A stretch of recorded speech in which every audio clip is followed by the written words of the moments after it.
Are we recording? They don't use it anymore, so I will. Okay.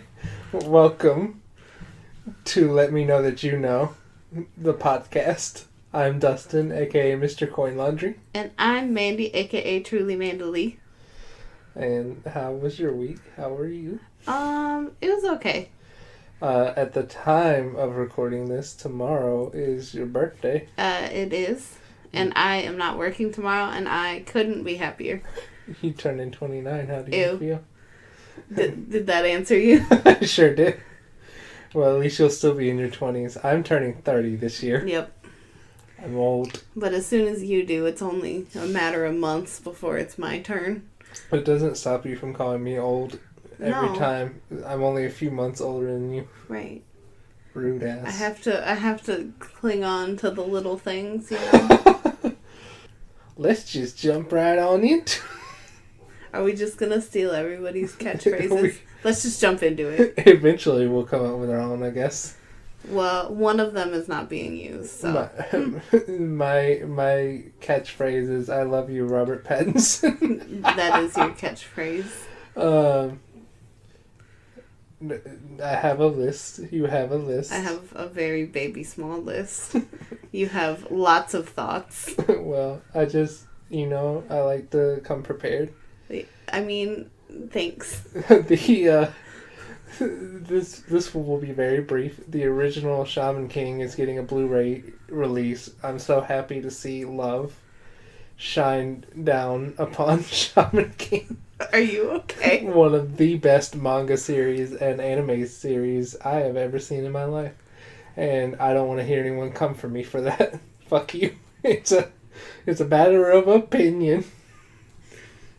Anyways, don't look at me like that. I didn't realize it would be so controversial. Well, you say you say something is the best thing you've ever seen, and then all of a sudden 20,000 people are like, no, fuck you, Cowboy Bebop is better, or, you know how it is. Fully coolly. Fully coolly. I'm going to get a lot of hate for this. I hate Fully Coolly. Wow. And I hate Evangelion. And Fully Coolly is literally making fun of people who... I know. Are like obsessed. Well, they don't know. Oh. Well, why would they not know? I don't know. Maybe they don't know. Most people don't tend to know that. Okay. It's making fun of people who read way too much into every episode of Evangelion. And that's the point of Fully Coolly. Anyways, that's neither here nor there. I don't like either one. The art style of Fully Coolly is pretty cool, but I just... How are you supposed to know how to pronounce the name? I think they say it. I mean, they say it, but let's say you're just looking, and all you see is FLCL. Well, it's like with Hunter. I see Hunter X Hunter. Yep, same. But I've never watched the show, so... They probably say it in the I don't know. show. Maybe they do. I don't know. Anyways, there's going to be a new CG DC movie called League of Super Pets, where Dwayne Johnson plays Crypto the Super Dog, and apparently Kevin Hart is Ace the Pet Hound. Oh no! But it looks fun. It looks Kevin Hart going to be bullied again. Of course, it looks like a nice, fun movie, and I'm looking forward to it. Yeah. One good decision Warner Bros. Is making and not stepping in and being like, I don't like this. Give it time. Because now I'm hearing like conflicting reports. I'm seeing a lot of things where Warner Bros. Is like, this is going to be the best Batman since Keaton. And then I'm seeing reports where Warner Bros. Is like, we're not happy with this. We're going to delay filming. Well... And it's like... I guess if you see the movie get delayed, then you'll know which one is true. Well, I mean... Here's the thing, it could get delayed and that could not be the reason. I mean, yeah. And I feel like it probably has been delayed and that's probably not the reason. And it's probably speculation because none of us are actually there. Uh-huh. But, you know how all that goes. I will say I'm getting a lot of confirmed reports, or seeing a lot of confirmed reports. I was like, wow, you got an inside track? I wish. With your BFF Arpet? I wish. It sounds like he'll have a lot more control in Batman 2. Mm-hmm. So, like, a real big Ryan Reynolds situation, like, with Deadpool. Cool. And people were saying that this one's going to be really dark, which, who shot? Right. But I think I had something down. Oh, no, I just had down that Warner Bros. Apparently thinks he'll be the best Batman since Keaton, which we'll see. I would be okay with that. Yeah. Apparently he's going to be in a Nosferatu remake, or he's in talks about it. It's not, like, confirmed. But I think that's funny, considering Willem Dafoe, his co-star in The Lighthouse, played a vampire in a Nicolas Cage movie. All right. Yeah. I think I remember you watched that, like, in the middle of the night. Yeah. And I woke up and I was very confused. And he looked like Nosferatu in that movie, too. So, I just because he's a cryptid. Yeah, he is a cryptid. Well, he's an SCP now. I have to keep my eye on him. Oh, okay. I'm part of the SCP team, you know. Yeah, you drive by it every day. There's a building that I drive by on the way to work called SCP Health, and it's very concerning to me. Big concerns. I don't know what goes on in that building. It's very big. I don't think so I assume it's bad. I know what's going on in that building, but agree. I just want to go in there and, like, steal a pen that says SCP on it or something. That would be fun. But I know that's probably how people die. They go into the SCP Health. They're like, hee, I want a memorabilia. Yeah. And then it turns out that's how they get the people to be sacrificed. That's how, and then it's like, you happen to walk in there to steal a pen on the same day that, like, SCP number 45 escaped. Mm-hmm. So, you know, hope it was worth it. It wasn't. Speaking of our favorite SCP cryptid, now, take this with the biggest grain of salt, because I only saw it on one, if you can even call it a news site. It wasn't, like, that reputable. Mm-hmm. But I just want to say it here just in case it does happen. He's rumored to return as the Green Goblin in No Way Home. Because it seems like... I would be so happy. It seems like they're doing...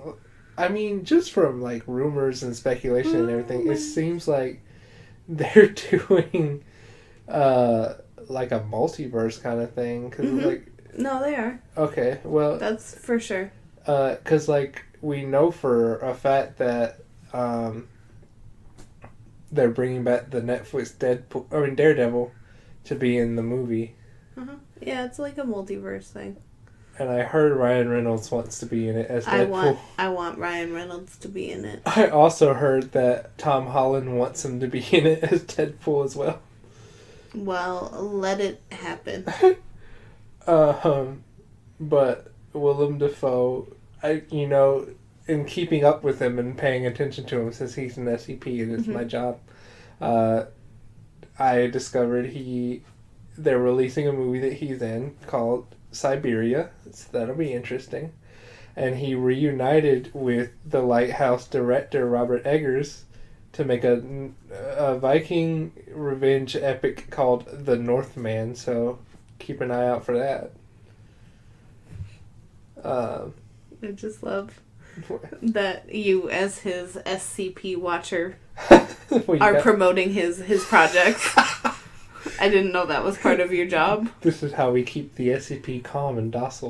We make sure his movies get watched. I see, I understand. I wanted to talk about... my brother Glenn actually told me this. I didn't really know. I didn't see it anywhere. But I looked it up after to make sure, I believe him, obviously, but I just wanted to make sure I knew everything I needed to know. There's not much to know about it yet. There's going to be a spin-off of the Castlevania anime that Netflix has done, and apparently it's going to be set in the French Revolution. All right. So that's going to be interesting. And we were talking about it on the stream. Yeah. And we were talking about how, like, he brought up Assassin's Creed. I was just like, they're probably going to make it where, like, vampires are the reason behind the French Revolution. And he was like, they're going to Assassin's Creed the history. And I was like, I mean, why not? They gotta make it make sense. So, yeah, I guess it'd have to be something. Yeah. We still need to watch, I think, the 3 seasons that are on Netflix. Yeah. Jean Valjean going to get 8. Yeah. He's going to get 8 by a vampire. That's going to be interesting. I forgot his numbers right in the moment. 4, 5? Nope. 6, 7? Yeah, it's just one long string. I don't know what it is. I wish I remembered. I'm pretty sure it starts with a 0, so... I like when he just sings it randomly. Who am I? Slipknot. 24601. 24601. There's a 0 in there. 24601! Who would have thought Australian ass gym teacher? Hugh Jackman would have thought, because that was where he started. He started in place. Yes, but it's wild. It's wild to me, who was introduced to him as Wolverine. Mm-hmm. That A, he's Australian, and B, he can sing. Right. Because, I mean, has he ever had his accent? I never watched interviews. You know, I don't know. I don't remember ever hearing his accent until recently. But, I mean, I haven't seen any interviews with him either, so. Yeah, I never looked any up until, like, him and Ryan Reynolds started their feud. Their little feud. Yeah. Anyways. I'm late to the party on this, but I recently discovered the new Five Nights at Freddy's game that's coming out called Security Breach that looks amazing. This is actually new. You got legs! Yeah, it's actually new game mechanics and gameplay and all that. You leave the office. Yeah. Which is great. I like that. But it's about time. It's been like how many games now? I mean, it's been like, if you count like the weird little spin-offs and stuff, like I Sister think Location and I think it's what like is the other one? 6 or 7. Yeah. I don't know, because I think there's 4 or 5 numericals, but then there's like a VR one, and then there's like there was like a more. Wasn't there an open worldy one, or did that get thrown to the I don't side? think that was. I think that's the one official. they released for free because it was bad. But there was like a at home one, but I don't know if that was like a fan game. That was like I think one of the main ones. Oh, yeah. Like 3 or 4. Like, I love the concept of Five Nights at Freddy's, but like I'm terrible at that gameplay, and it's jump scare the game, which, don't get me wrong, I would get scared, but after a while that just gets kind of stale if there's not like a new mechanic thrown in, you know what I mean? But I mean, the lore interests me, and I love watching Markiplier play it and all that. Of course. But yeah, and I guess this one has something to do with Dreadbear, which I didn't pay that close attention, so I don't really know what the deal is with that. But I'm interested in it.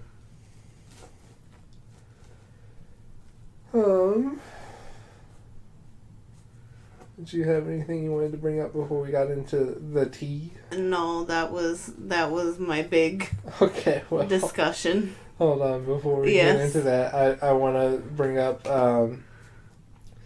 we saw a teaser for the Cowboy Bebop live action. Like, you know, I did say I hate when people come up to me and they're like, that's the best anime, not that one, whatever, but I still like Cowboy Bebop, I just have different opinions.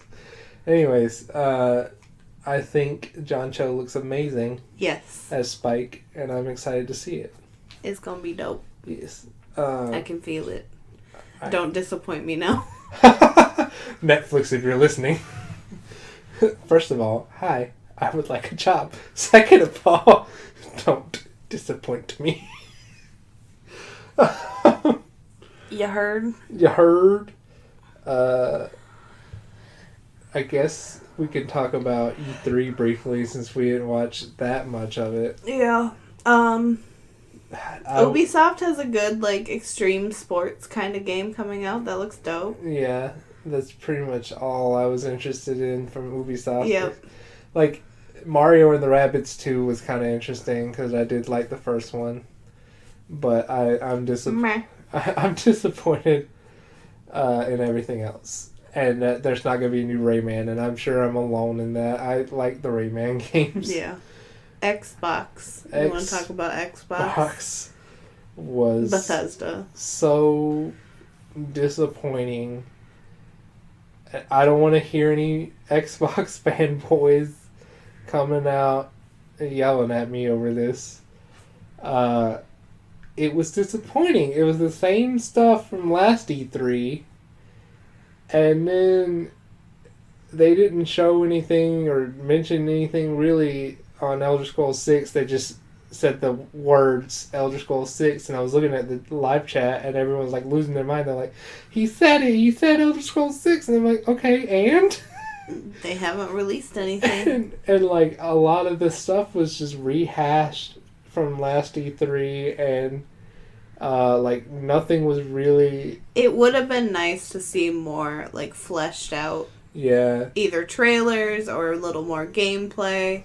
Something to show that there's... I guess the games are worthwhile. Yeah. The only one that they really had something extended for was... What was the name of that game? It was, like, the last one they showed. Oh, fuck. That's the only one that I was actually excited for. Yeah. Let me... Is it Starfield? That's the Starfield is the first one that they showed, pretty much. I could see that being a good game, but they really just didn't give you anything. They give you, like, to really go off of. 5 seconds of this man getting into a ship and, like, looking out on... it looked like the moon. Let's see. But they didn't, like, explain what the game is about. They didn't show me anything new. They didn't show me any gameplay mechanics. And for Redfall. A game that's coming out in a year, yeah, that seems kind of sus. Redfall, they showed, like, one of the last games they showed, and I'm actually, like, really excited about that. That was the only thing they brought that looked, like, new, exciting, unique. Yeah, when the trailer initially started and it was kind of like just another, like, cybernetic kind of thing, I was like, oh, okay. Yeah. But then they had vampires, and I'm like, okay, that's kind of a unique spin, because it's not too often that you see, like, the cybernetic future and, like, supernatural elements combined in this way. Like, I know there's that Ghost one that's coming out sometime. Yeah. But... Eventually. Yeah, but this was the first time I've seen, like, a vampire involved in, like, other, like, supernaturally things. So I think that could be fun. It just feels like they think they can still do the same thing they used to do, which is just, like, show a picture and be like, hey, we're going to bring you some new and exciting things, and, like, just say a lot of vague things without actually saying anything. And I want to expand on that, because if you're just starting the development cycle, yes, bring a picture, bring something, we'll be stoked. Yeah. If you're nearing a year to release date, you should have some parts of the game built up. Like, obviously you're not going to have the whole thing, but you should have a good trailer. You should have a decent amount of the game built out. Of course it can change in that year leading up to release, but you should have something a little more substantial that you could show gameplay alongside of. Yeah. But I think everybody's very concerned about being burned, like, Fallout 76. Not only Fallout 76, but Cyberpunk 2077. Yeah.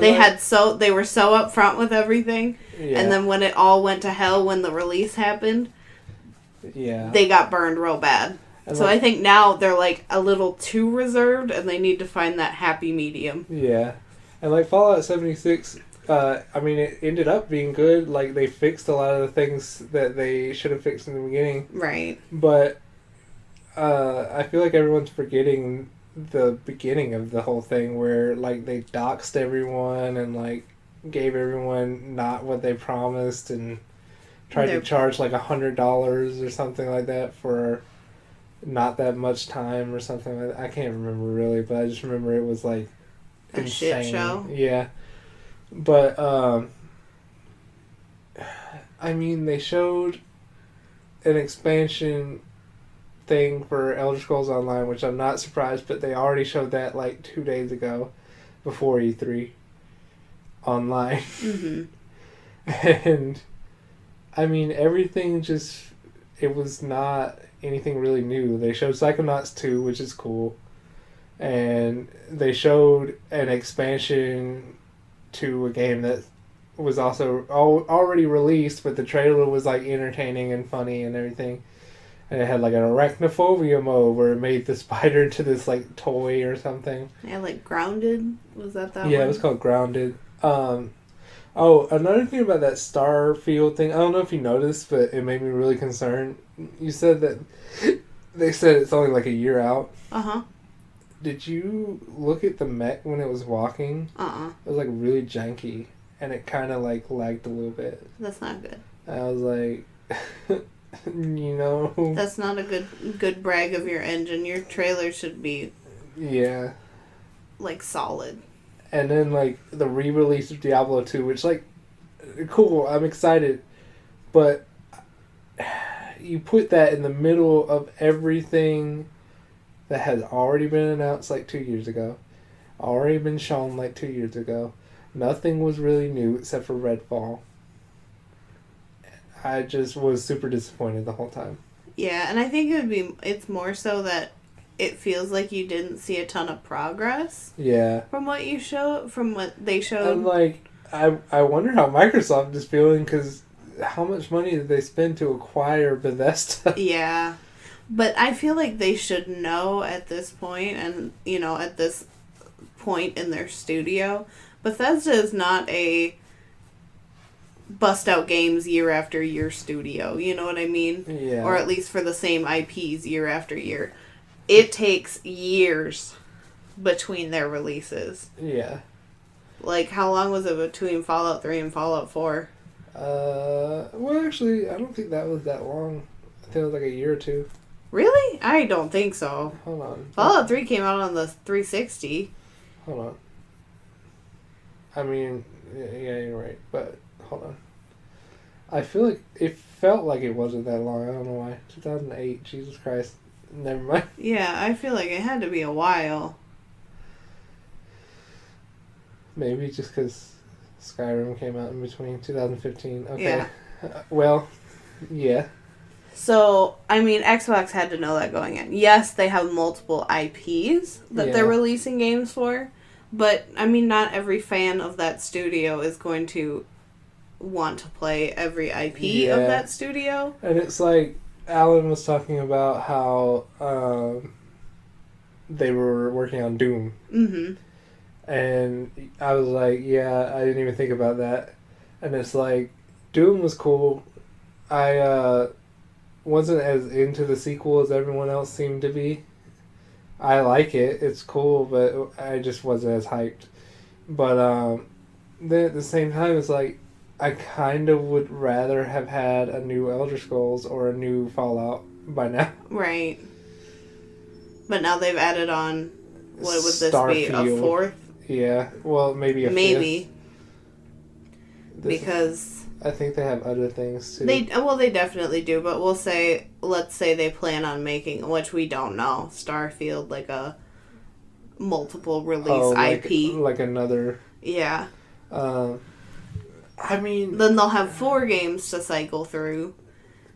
Yeah. And it'll be even longer between all the releases. I see... They went and said, it's the 10-year anniversary of Skyrim. And they said that like it was something... Like, it's something to be proud of, sure. Oh, definitely. But it's just hard to believe that there's not been another storyline Elder Scrolls game released. I know there's Elder Scrolls Online. Yeah. That's a whole different thing. But... main storyline Elder Scrolls. And that's what we were talking about. We were like, Elder Scrolls Online is just, it's been an excuse to not release another Elder Scrolls.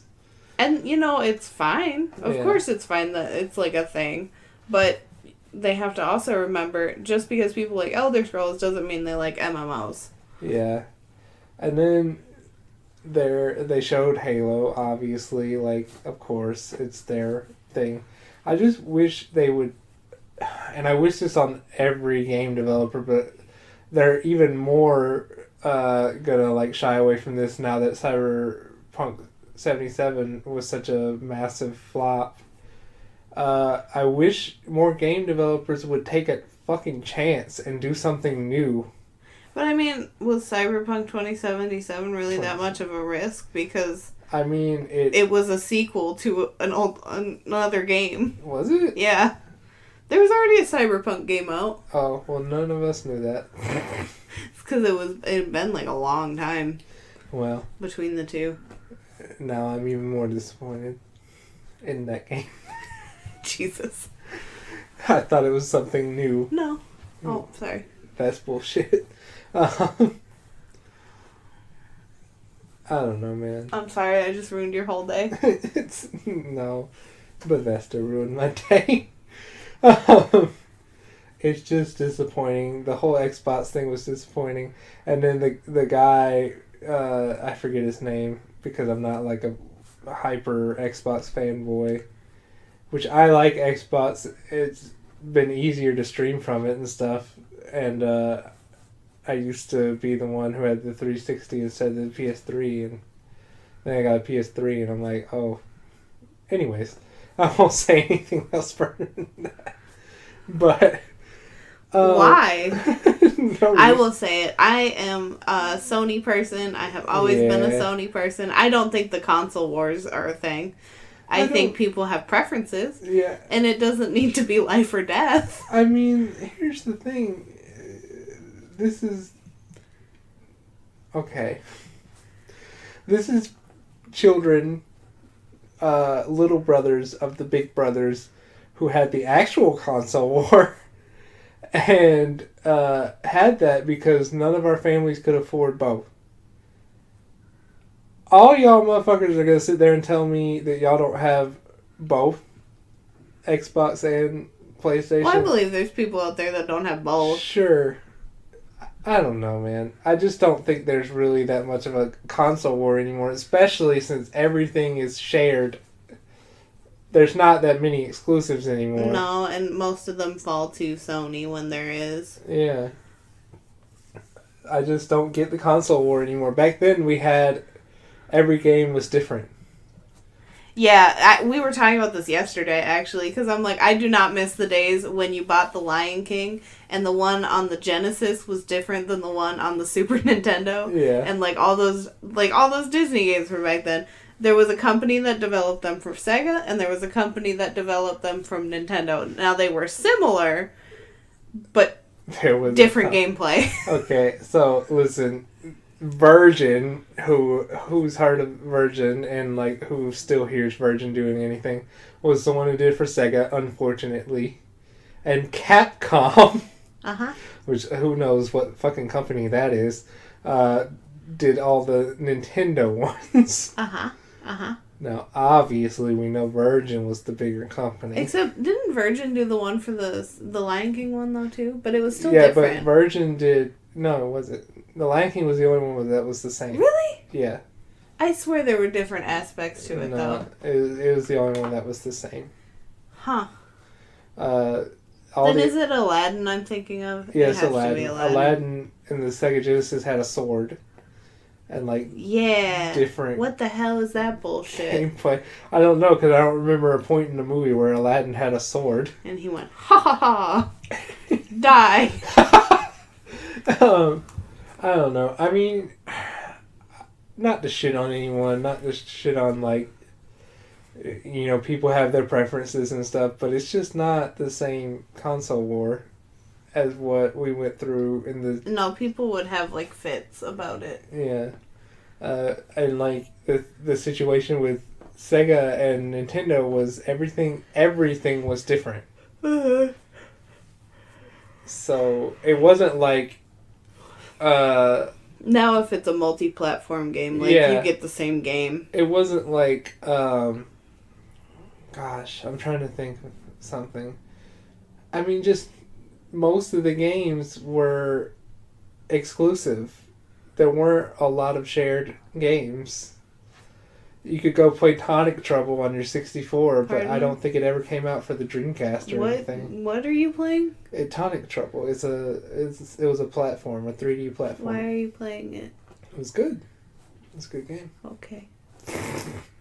You were this like Rayman type character because you didn't have limbs, but there were like tonics. Okay, hold on. That would give you different powers. Let's go backwards. Rayman didn't have limbs. He had hands and feet. Had hands and feet, but they're floating. They just float. Okay. Yeah. I was like, I think he had arms. Well, not arms, but hands and feet. But, anyways. Yes. It's just different. It was different. Okay. So I don't understand console wars anymore. Yeah, it's not quite the way it used to be. And even like, we'll say PS3 360 era, I still think there were more, and I could be totally wrong, I'm not sure, more exclusives. Well, here's the thing. There weren't, so that was the era where things kind of stopped being exclusives. It was like, well, I mean, obviously PS2 and all of them had the same games, but like, I mean, Sony had an assload of, like, survival horror-y games. But then it started being, like, all of a sudden, like, Crash Bandicoot is on... I guess Xbox and PlayStation 2 did that. But there were also, like, Tekken is no longer PlayStation only. Now it's on the 360. And shit like that happened. And, like, Tekken was a big, like, mascot kind of thing for the PlayStation. And then all of a sudden it's on the 360. And you're like, what? Yeah. Pardon me. But the way PlayStation would combat that, they'd be like, okay, we won't do exclusives. But, like, if you buy this game, if you buy Batman Arkham Asylum on the PlayStation 3 as opposed to the 360, there's a Joker mode. Or if you buy... Soul Calibur 4, was it? At that time? I don't know. If you buy Soul Calibur 4 for the PlayStation 3, it's Darth Vader. If you buy it for the 360, it's Yoda. Obviously, you want to play Darth Vader. Yeah, well, PlayStation 3 started doing, like, villain stuff. Like, Because they're the bad guy. Duh. Anyways, I never played Toy Story 3, but I did... remember seeing in the video rental place that the PlayStation 3 version had Zurg on there. Toy Story 3 was on the PlayStation 3, I guess it was. Yeah, and the 360. Damn. But the 360 version didn't have that extra Zurg mode or the... they just did things to accommodate I'm thinking about us and our, how we grew up. I just love that the controllers got more complicated as we got older. Like, we really grew up in the perfect time because we started out with, like, the SNES or the Genesis, whatever, controller, there weren't any, like, analog sticks. There wasn't anything like that. It was pretty straightforward. And then we graduated to the 64, a little more complicated. I don't know Sega timeline. You're going to have to fill it in. Okay, So... What was the 64's counterpart? Was it the Genesis? What was the SNES's counterpart? The Genesis fought with... They fought? The NES and the SNES. Okay. And, like, added on things to the...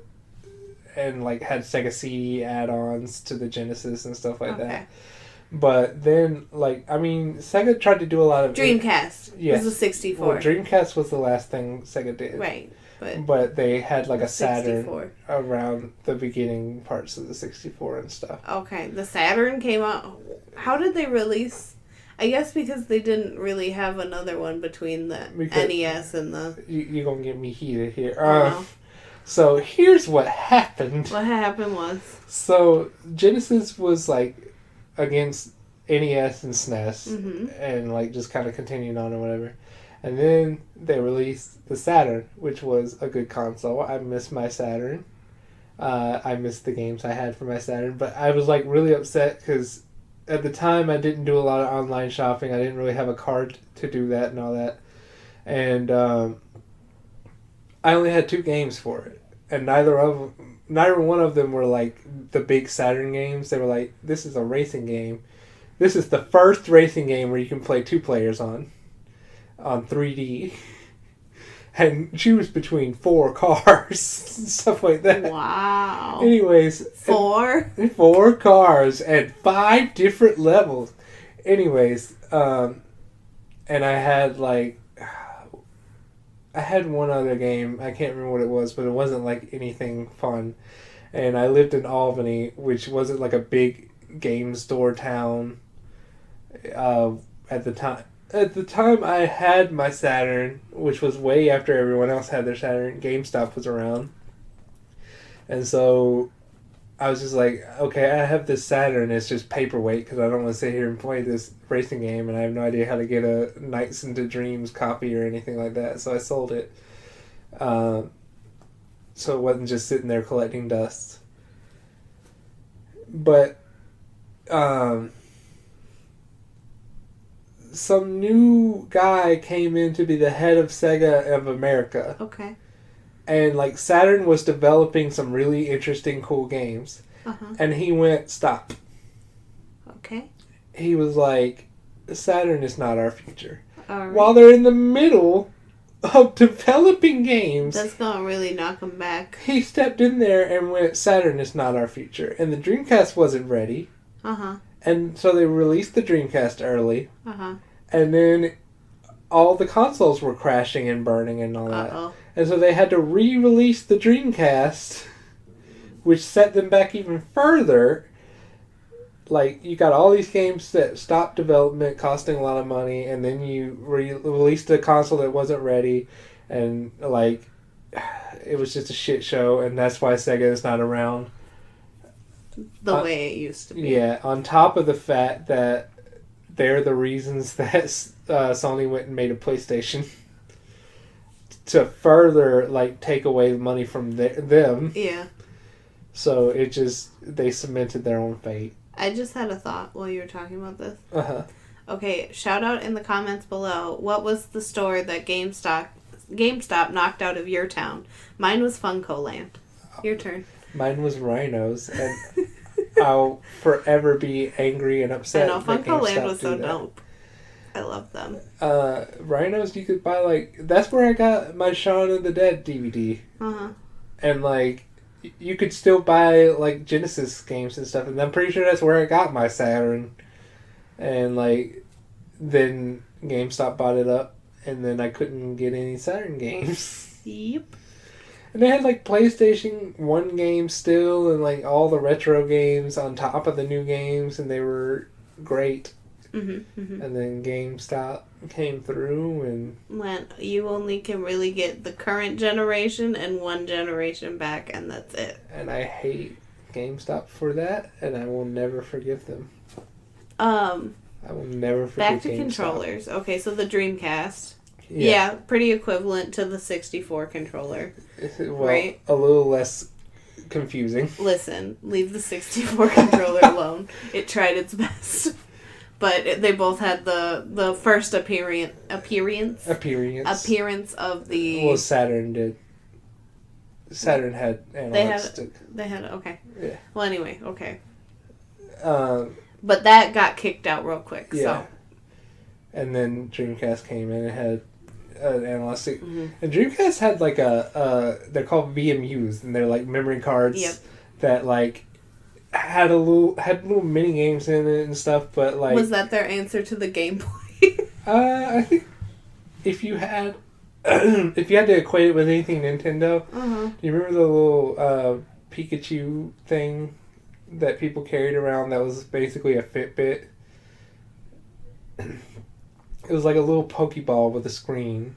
Like for the 3DS one?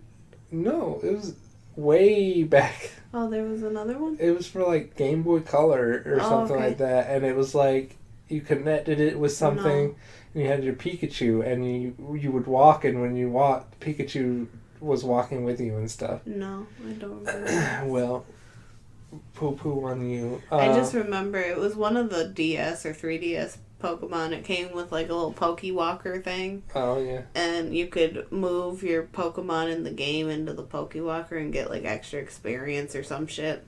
Well, I think there was a thing, and it was like just Pikachu. Uh-huh. And Jacob and Daniel had it. Yeah. And still have it, I think, but I don't know if it works.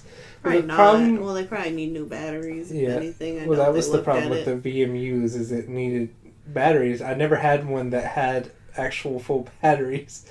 And, like, I don't know where to get those batteries. They're probably just buttons, though. And I never really, like, tried. And I was just like, it's cool, but I'm not that interested in it. The most you can really do with it is, like, do the Chow or Cow garden stuff with those little guys. Adorable. I didn't want to play that Sonic game. I just wanted to hang out in the little Chow garden. I mean, you could literally just do that. I know. Anyways. Because I would rent it, and that's exactly what I would do. Those were my friends. I love that game. I know people are shitting all over it now, but I love it. The really good Sonic game was that one where it was a race, kind of like a racing game. Yeah. But now... What one was that one? Are you talking about Sonic and Sega All-Stars? No. Or... No, it wasn't like literally a car racing game. It was like you ran. Are you talking about Sonic R? Because that's notoriously hated. No. Maybe it was just the 2-player. I never played the story. Oh, are you talking about Sonic Adventure 2 Battle? Probably. That sounds more right. Like, you could be Sonic or Shadow the Hedgehog. Okay. I thought you were talking about Sonic R, which came out, I think, on the Saturn, and, like, the controls were so janky. No. Me and my friends used to, like, run the courses. Yeah. It was fun. But then PlayStation came along, and then at first they didn't have analog sticks, and then they had analog sticks, and then they had dual analog sticks. And that's where we've lived. Yeah, and then suddenly you had wireless, and now I had wireless for the GameCube. Yeah, you could. Like you way had back a little, dongle. Mm-hmm. But now... Now you don't need the dongle. No, now your controller turns on your console. Yeah. But now, like... The future. I can play Resident Evil 8, and, like, the trigger goes out whenever I run out of ammo.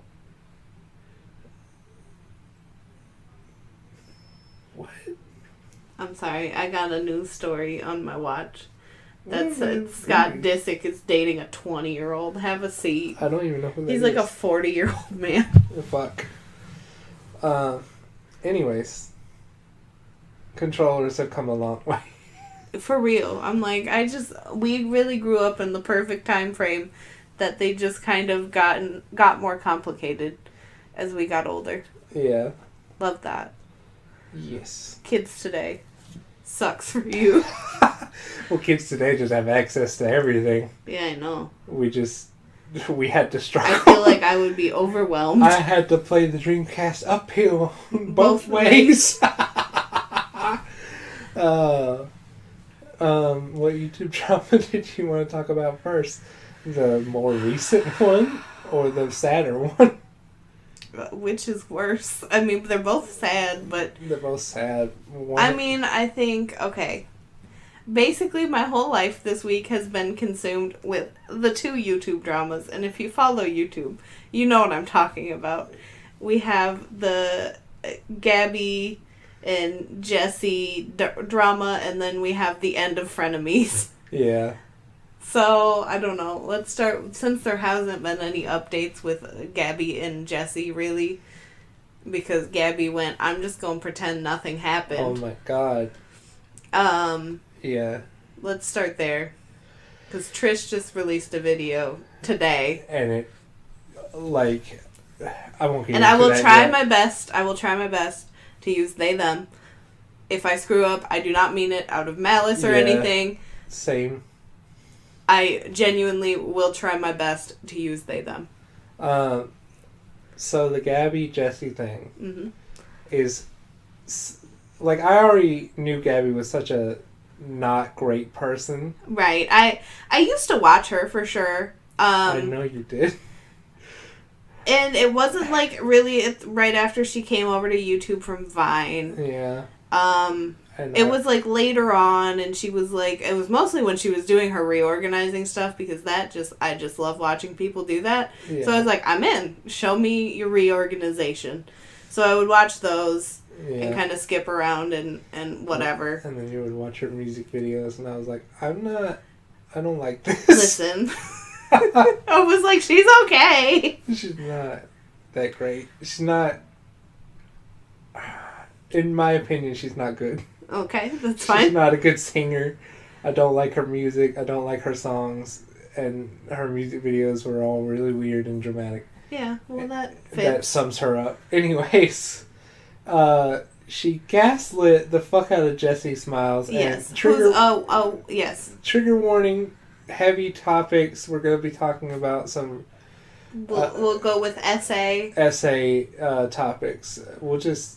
I think essay is perfectly fine. Yeah, I don't think you can actually say... No. Things. Pretty much any of it. Yeah. So, essay, I'll leave a little note below if you're not sure what we're talking about, but, you know. Yeah. Well, I don't even know if you can do that. Just ask us on Twitter. Yeah, we'll lead you to... And we'll call the other thing R. Yes. Because you can't say that on YouTube either. Which, I mean, fair. But also, just trigger warning for all that, because this is a very heavy topic. This is what we're going to be talking about, because it involves that. Yes. So, Jessie Smiles, a long time ago, she was a Vine star alongside Gabby Hanna. They were both Vine stars. Yes. If you remember Vine... Welcome, you're old. If you don't remember Vine, Vine was TikTok before TikTok existed. Yes.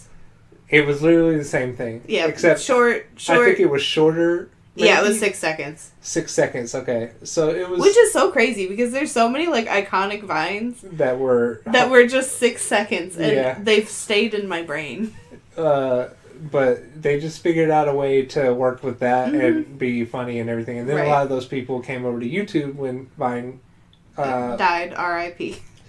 What happened there? I don't know if they got bought out or what. Maybe they just got bought out. Anyways, they were both Vine stars. They were huge on Vine, and then they both became kind of big on YouTube. Right. Well, there was another Vine star, Curtis Lepore, and this isn't alleged. This was ruled in court. Right. He took a plea deal. I'll be fair. He took a plea deal for an A charge, not an essay charge. Yeah. But he took the plea deal because... It was true. If he went through, I'm sure he would have gotten charged with higher. Yeah. Usually that's the case. He R'd Jessie Smiles. She was unconscious. Him and Jessie were dating. They were dating. But she was unconscious. Was asleep. And I think she was, like, concussed or something. Yeah. And he was supposed to be taking care of her. Yeah, and he essayed and R'd her. Well, he essayed her. Yeah. And so she ended up taking him to court, and, like, she got a lot of hate for it because he first thing is well, obviously she's lying. Yeah. Why would she go? If she went to court, usually, right? Yeah. I mean, people don't want to come forward because of that, right? Yeah. And she took it that extra step further to stand by her word, right? And she took it to the authorities. She did all the right measures, and she's still considered a quote-unquote liar. Yeah. Like, get out of here. There's nothing anyone can do correctly. Yeah. And it's never easy, but I am just very glad for her that she had the support system that she had and the friends that she has. Yes, because Jen Dent, who will bite onto your leg and not let go until you, like, Jen falls motherfucking off. Dent is an icon. Yeah, is, like, her best friend and, like, really stands up for her still today, which, good, you're a good friend. Right, exactly. She was there for her during the whole court case. She flew out to L.A. I don't even know where she lived at the time, but she flew out a ways to get to L.A. to help her and be there for her and stuff. But anyways, that happened, and Gabby, I guess, was friends with both of them and sided with Curtis. Mm-hmm. Despite all the evidence, despite, like, you know, him taking the plea deal. And I think initially when it happened, they weren't friends. Her and Jesse weren't friends. Yeah. But she was, like, commentating on it, whatever. She was tweeting about it on Twitter. Like, Gabby was speculating, right, about I don't know if she had filed charges at that point or she had just said this had happened, but there was a TMZ article. Yeah. And so Gabby was making all these tweets like, oh my gosh, why is everybody talking about Vine? Oh, get popcorn, blah, blah, blah, blah, blah. But she also made a tweet that essentially she doesn't believe that she was SA'd because thousands of girls where she grew up were lied about being SA'd. Which, how many people lived where she grew up, first of all? Well, I think she grew up in a big city. And why would it be thousands of girls who, I don't know. I think she grew up in, like, Pittsburgh or something like that, so whatever. But either way, very unrealistic because, yeah, right. Yeah. Let's just start there. It all traced back to one situation, not thousands, where she said she had a friend, a guy friend, who had a girl lie about that. Yeah. So, I mean, literally all she could have said is, you know, I could wait to pass judgment on this until they go through their court case, whatever, because I did have a friend who was falsely accused. Yeah. That would have been better than, thousands of girls lie about it. Yeah. But no. And then... Let's leave the dramatics in there because that's the only way to make a point. You know what I mean? Well, that's how she operates. Mm-hmm. But then, I guess they became friends at some point. They did, like several months later. Yeah. They became friends. And then she was a horrible friend, first of all. And, like, I guess... They had a falling out. I'm not really clear on that. I wasn't following either of them at that point. Yeah. I think both of them had some I mean, they were like girls who rose to fame very quickly in their early 20s. Yeah. So I'm sure there was like catty nonsense. What I will say is, and you've said this before, is every time we watch a Jessie Smiles video or see her talk or something, she seems real and genuine, and it's never like changed. No, she's pretty consistent in who she is, whether she's being like comedic or like it's a serious thing. She seems, the way she speaks is very much the same. Yeah. So I just don't buy that she's like this totally different person and like whatever. But then I guess like Gabby hung out with Curtis Lepore after everything. Yes. After the whole fact. After she had a fallout with Jesse. Yes. She talked to Curtis, I think, a total of 3 times. That we know of. Right.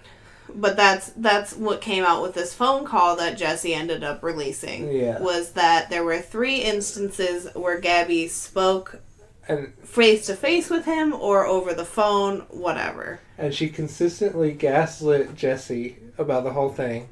And then Jesse knew of one instance where she saw him face to face and she heard him out or whatever. Yeah. And that's what she brought up. Well, then Gabby had to go through and correct her and said, no, I didn't speak to him once. I spoke to him 3 times. Oh my God. And so she's like trying to like say, well, you're not correct, but Jesse's sitting there going, yeah, you spoke to, the time I'm referring to is when you saw him in person and heard him out. Well, HelloLeesh was bringing that up on Twitter, and she was talking about how Gabby, her behavior in situations like this is, if you don't say what she said verbatim, she'll be like, I never said that, I never said that.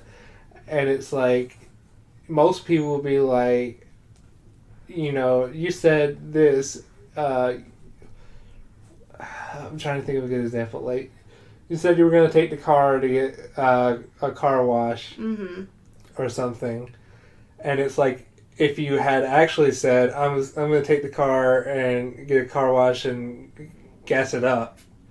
It's like, no, I never said that. I said I was going to gas it up and take a car wash or something like that. That's how she, that's just how she reacts to things. Right. And I don't understand that. I don't know if that's I don't know. I don't know if it's maybe worked for her in the past and she's kind of gotten out of stuff that way. But maybe, or maybe it's someone just arguing. told her about they can't legally get you on this if they don't say the specifics or something like that. Yeah, but she has to understand that this isn't. I mean, as of right now, this isn't a legal situation. No, this is but that's just how she is. I know. I'm like, this is just. She's way you more being dramatic. a bad person about this whole thing. And she threatened kids with lawsuits. She was gonna have her lawyers contact their parents because I guess they were complaining about her Patreon. Well, they didn't like her Discord. Yeah, they didn't think they got the benefits that were promised when they were paying for their Patreon. So they made a review essentially of her Patreon, and she went into their private Discord, whatever little group Discord they had, and then told them that she needed their parents' information so she could contact them. I'm like, girl, calm down. But, yeah. You're gonna get bad reviews. It's the internet. But whatever. Jessie released... she's Gabby continuously drags Jessie. She keeps bringing up her essay, which is really weird, and it has nothing to do with her at all. But she keeps bringing it up because she thinks that's the way to make Jessie and Jen and all these people look bad. Somehow, I don't know. But it doesn't make them look bad. It just makes her look bad for bringing it up, and she doesn't address the things that she did wrong. Yeah, of course not. But Jessie finally had enough, which good for her. She stood up for herself. Yes. Released the phone call, which they both consented to record.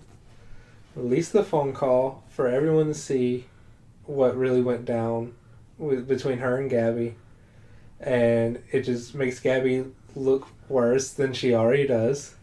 And Gabby has chosen to respond by acting like nothing happened. Well, she's posting these weird TikToks, and people are trying to make it... People are speculating, right?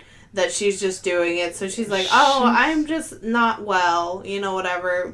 Trying to, scooch out of it. Yeah. But... I mean, this has been years of this, and you can't just take this, 1 month little period when this happened a whole year ago. Yeah. So, what do you want? The whole thing is upsetting. I feel bad for Jessie. I feel horrible for Jessie because this has been years of this being dragged out. Clearly Jessie just wants to move on. And she straight up says, I don't want to talk about this. Yeah. And she asked Gabby to sue her. Yeah. To finish it. And to do whatever they needed to clear up. To figure out whatever's hurting Gabby. She said, sue me, we'll get this done, and then neither of us have to bring it up. We can do this privately. But Gabby specifically said, no, she wants to bring this up with her, do this in front of her fans. Yeah. I don't think that was it word for word, but that's the gist of what she said. Yeah, just in case she's listening to this and go, I never said that. I'm not even going to soft tag it, you know what I mean? Yeah, anyways. I don't want that. No. You can't just bully people on the internet.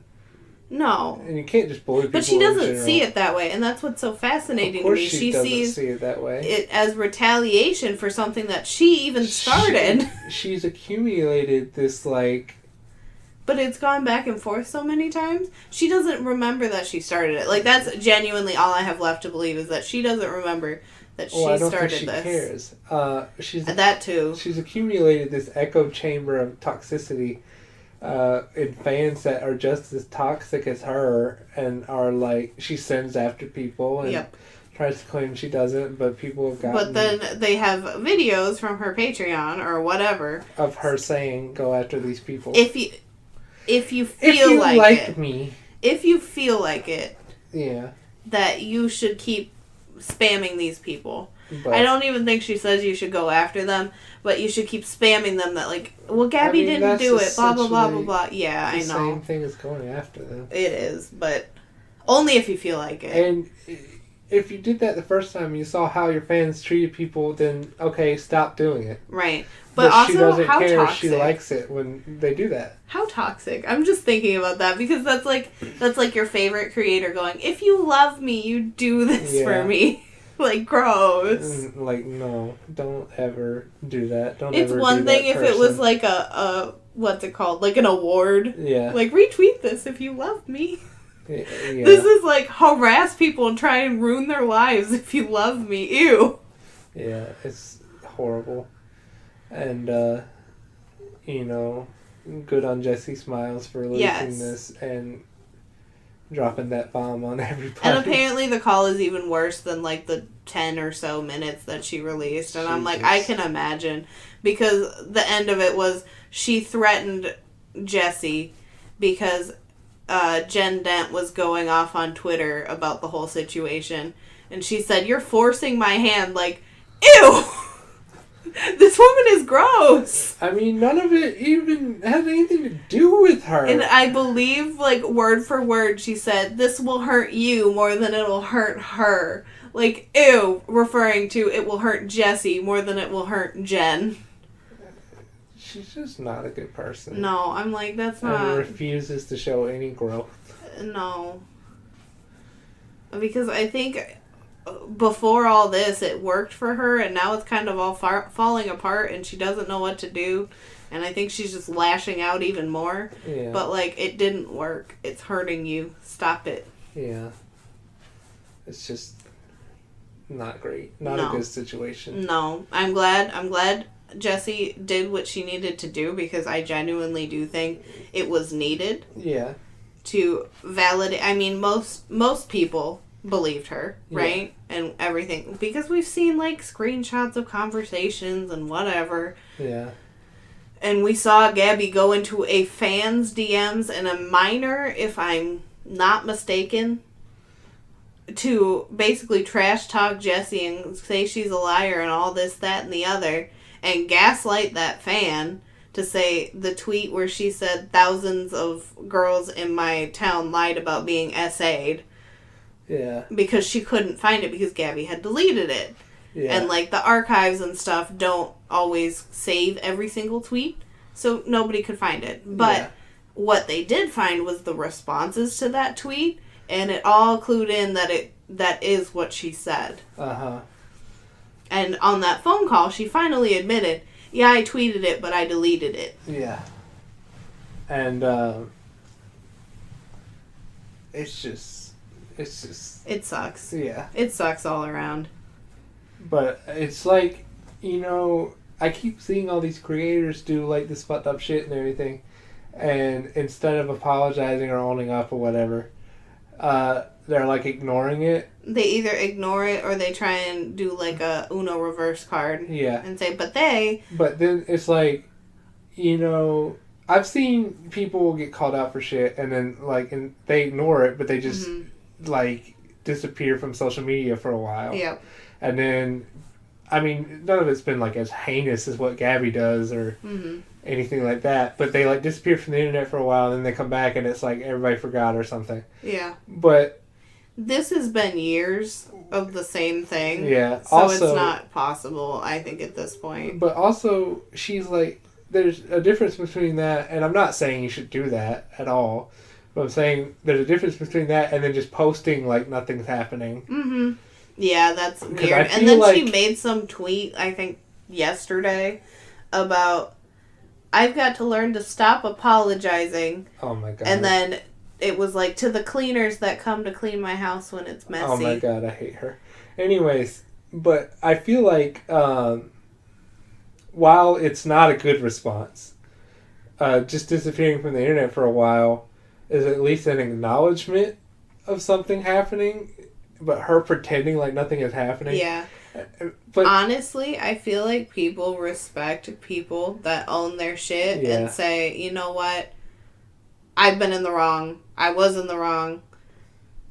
I apologize sincerely. Now, if it seems like a half-assed apology, like, no, people aren't going to take it.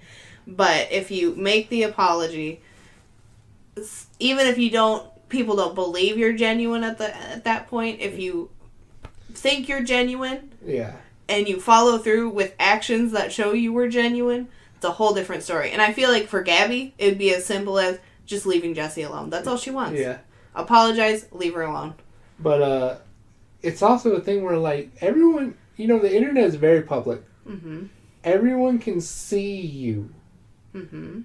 So why are you going to sit there and act like no one can see you? Right. Like, every response to everything you post is going to be, how are you going to sit there and ignore this? Right. Everyone, and then I also think back, I'm sorry, this just, it's okay. When I said my last thing, it just made me think. She's very concerned about Jessie dragging this up. Yeah. Over and over again. But Jessie just wants to be left alone. Right. And doesn't say anything about it. Right. But I'm saying if Gabby would apologize and not hinge it on Jessie apologizing, if there was a situation where Jessie brought this situation up unjustly, then it would make her look bad. What is she so concerned about? I don't know. That's what I don't understand. She shouldn't be this obsessed, right? With what's going to happen next. But the other thing... Do it with no expectations. And then if something happens, that's not on you then. But the other thing about it being public and everyone can see what you're doing and everything, like, not only are you being a horrible person, but if you really want, like, business relationships... Exactly. All the companies can see what you're doing. Exactly. And I think the BuzzFeed article... had something to do with giving her more of a positive image. Which it didn't. No, because I think every comment where that BuzzFeed article was concerned was just... Yeah, the BuzzFeed article was the catalyst for the video. Exactly. So she brought up her essay again. Yeah, they really shot themselves in the foot with that one. In an article about Gabby Hanna, they brought up her talking about her ex-best friend's essay again. Yeah. When numerous times Jessie has asked, please don't talk about this. Like, this isn't enjoyable for me to hear over and over and over again. It's just a mess. And I guess, like, what we're going to talk about next, but I guess they, like, went over to Trisha Paytas's place and, like, it wasn't supposed to be an interview, and she said, don't use what I talk about. They said, don't use what I talk about in the article. And the interviewer brought up Gabby to them, right? And they basically said no comment, right? Yeah. And so eventually it was like off the record, and the interviewer kept talking about Gabby. And I don't know if they said anything or what, but they specifically said, do not put this in my article. Do not put this in an article about Gabby Hanna. Do not print it anywhere. Yeah. If I come up in an article about Gabby Hanna, no comment. Yeah. I don't want anything to do with her. And then it was put in the article anyway. Yep. So that just shows you how this whole thing went. From a professional standpoint, not great. Yeah. But, yeah, I mean, not only can people see how you are being online and you're being a horrible person and everything, but if you think you're just going to rise above it and, like, build up your business, other businesses can see what you're doing. No one's going to want to work with you after that. Now, to be completely fair, right? I understand that contractual agreements exist. Yeah. And, like, let's say you have to post something. Yeah. Like... Of course, if you don't address it in the video that you have a contract for or whatever, nobody's going to hold it against you. Yeah. You could always just say, hey, I had to post this video, blah, blah, blah, blah, whatever. Life does continue, but you can't just completely ignore it also. Yeah. But that whole thing was... a mess. And then... And I feel so sorry to Jessie. Yeah. This has been years and years. Horrible. She shouldn't have to keep reliving this. And I hope that shuts it down for good.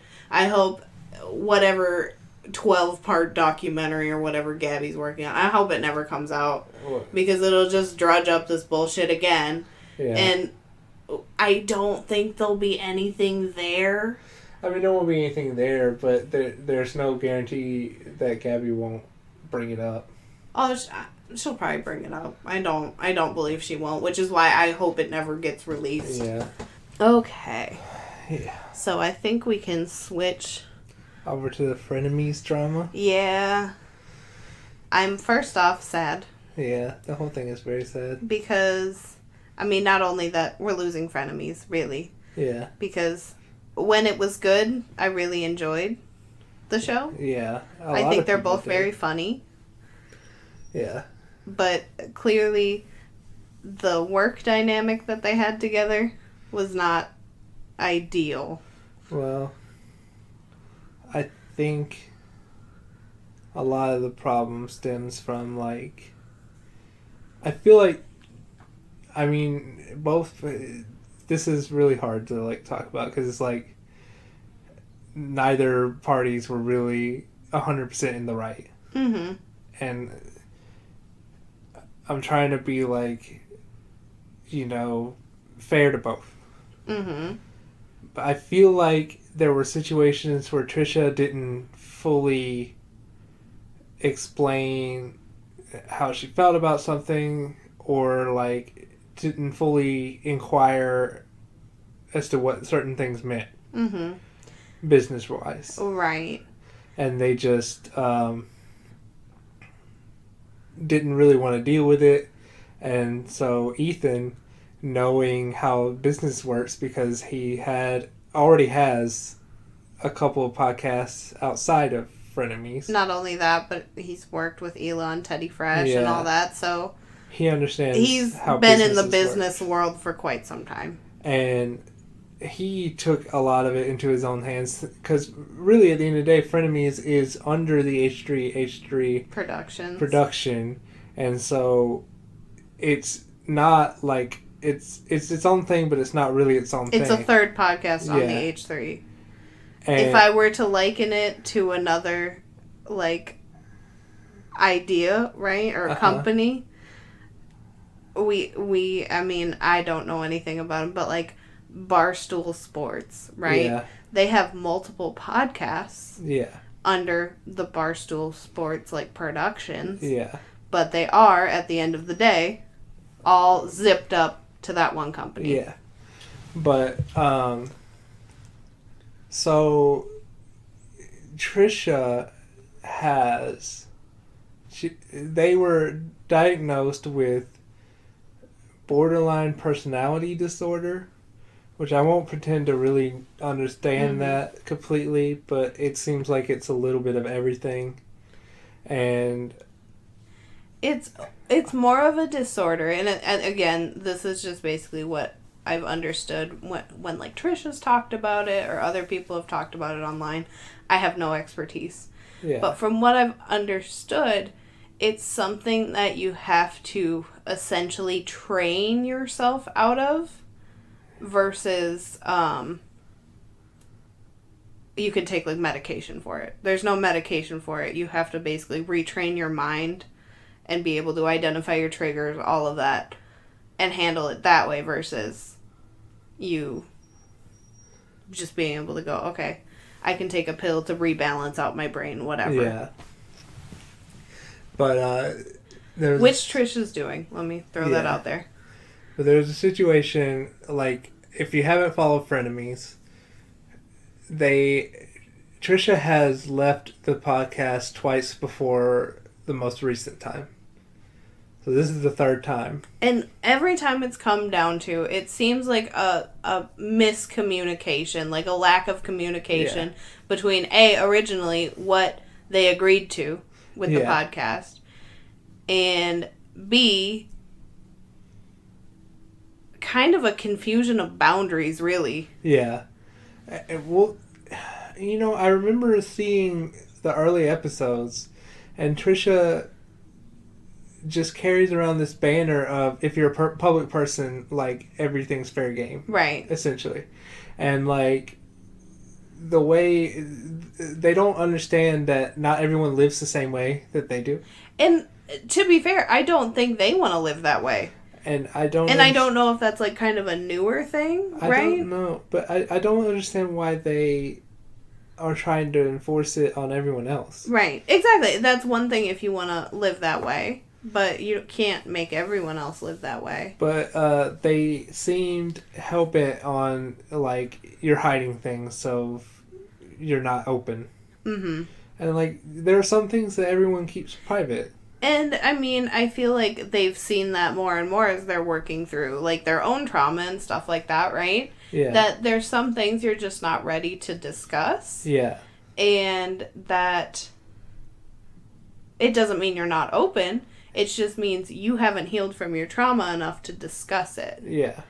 What's hard now, though, is they went from that, right? That Trish is an open book.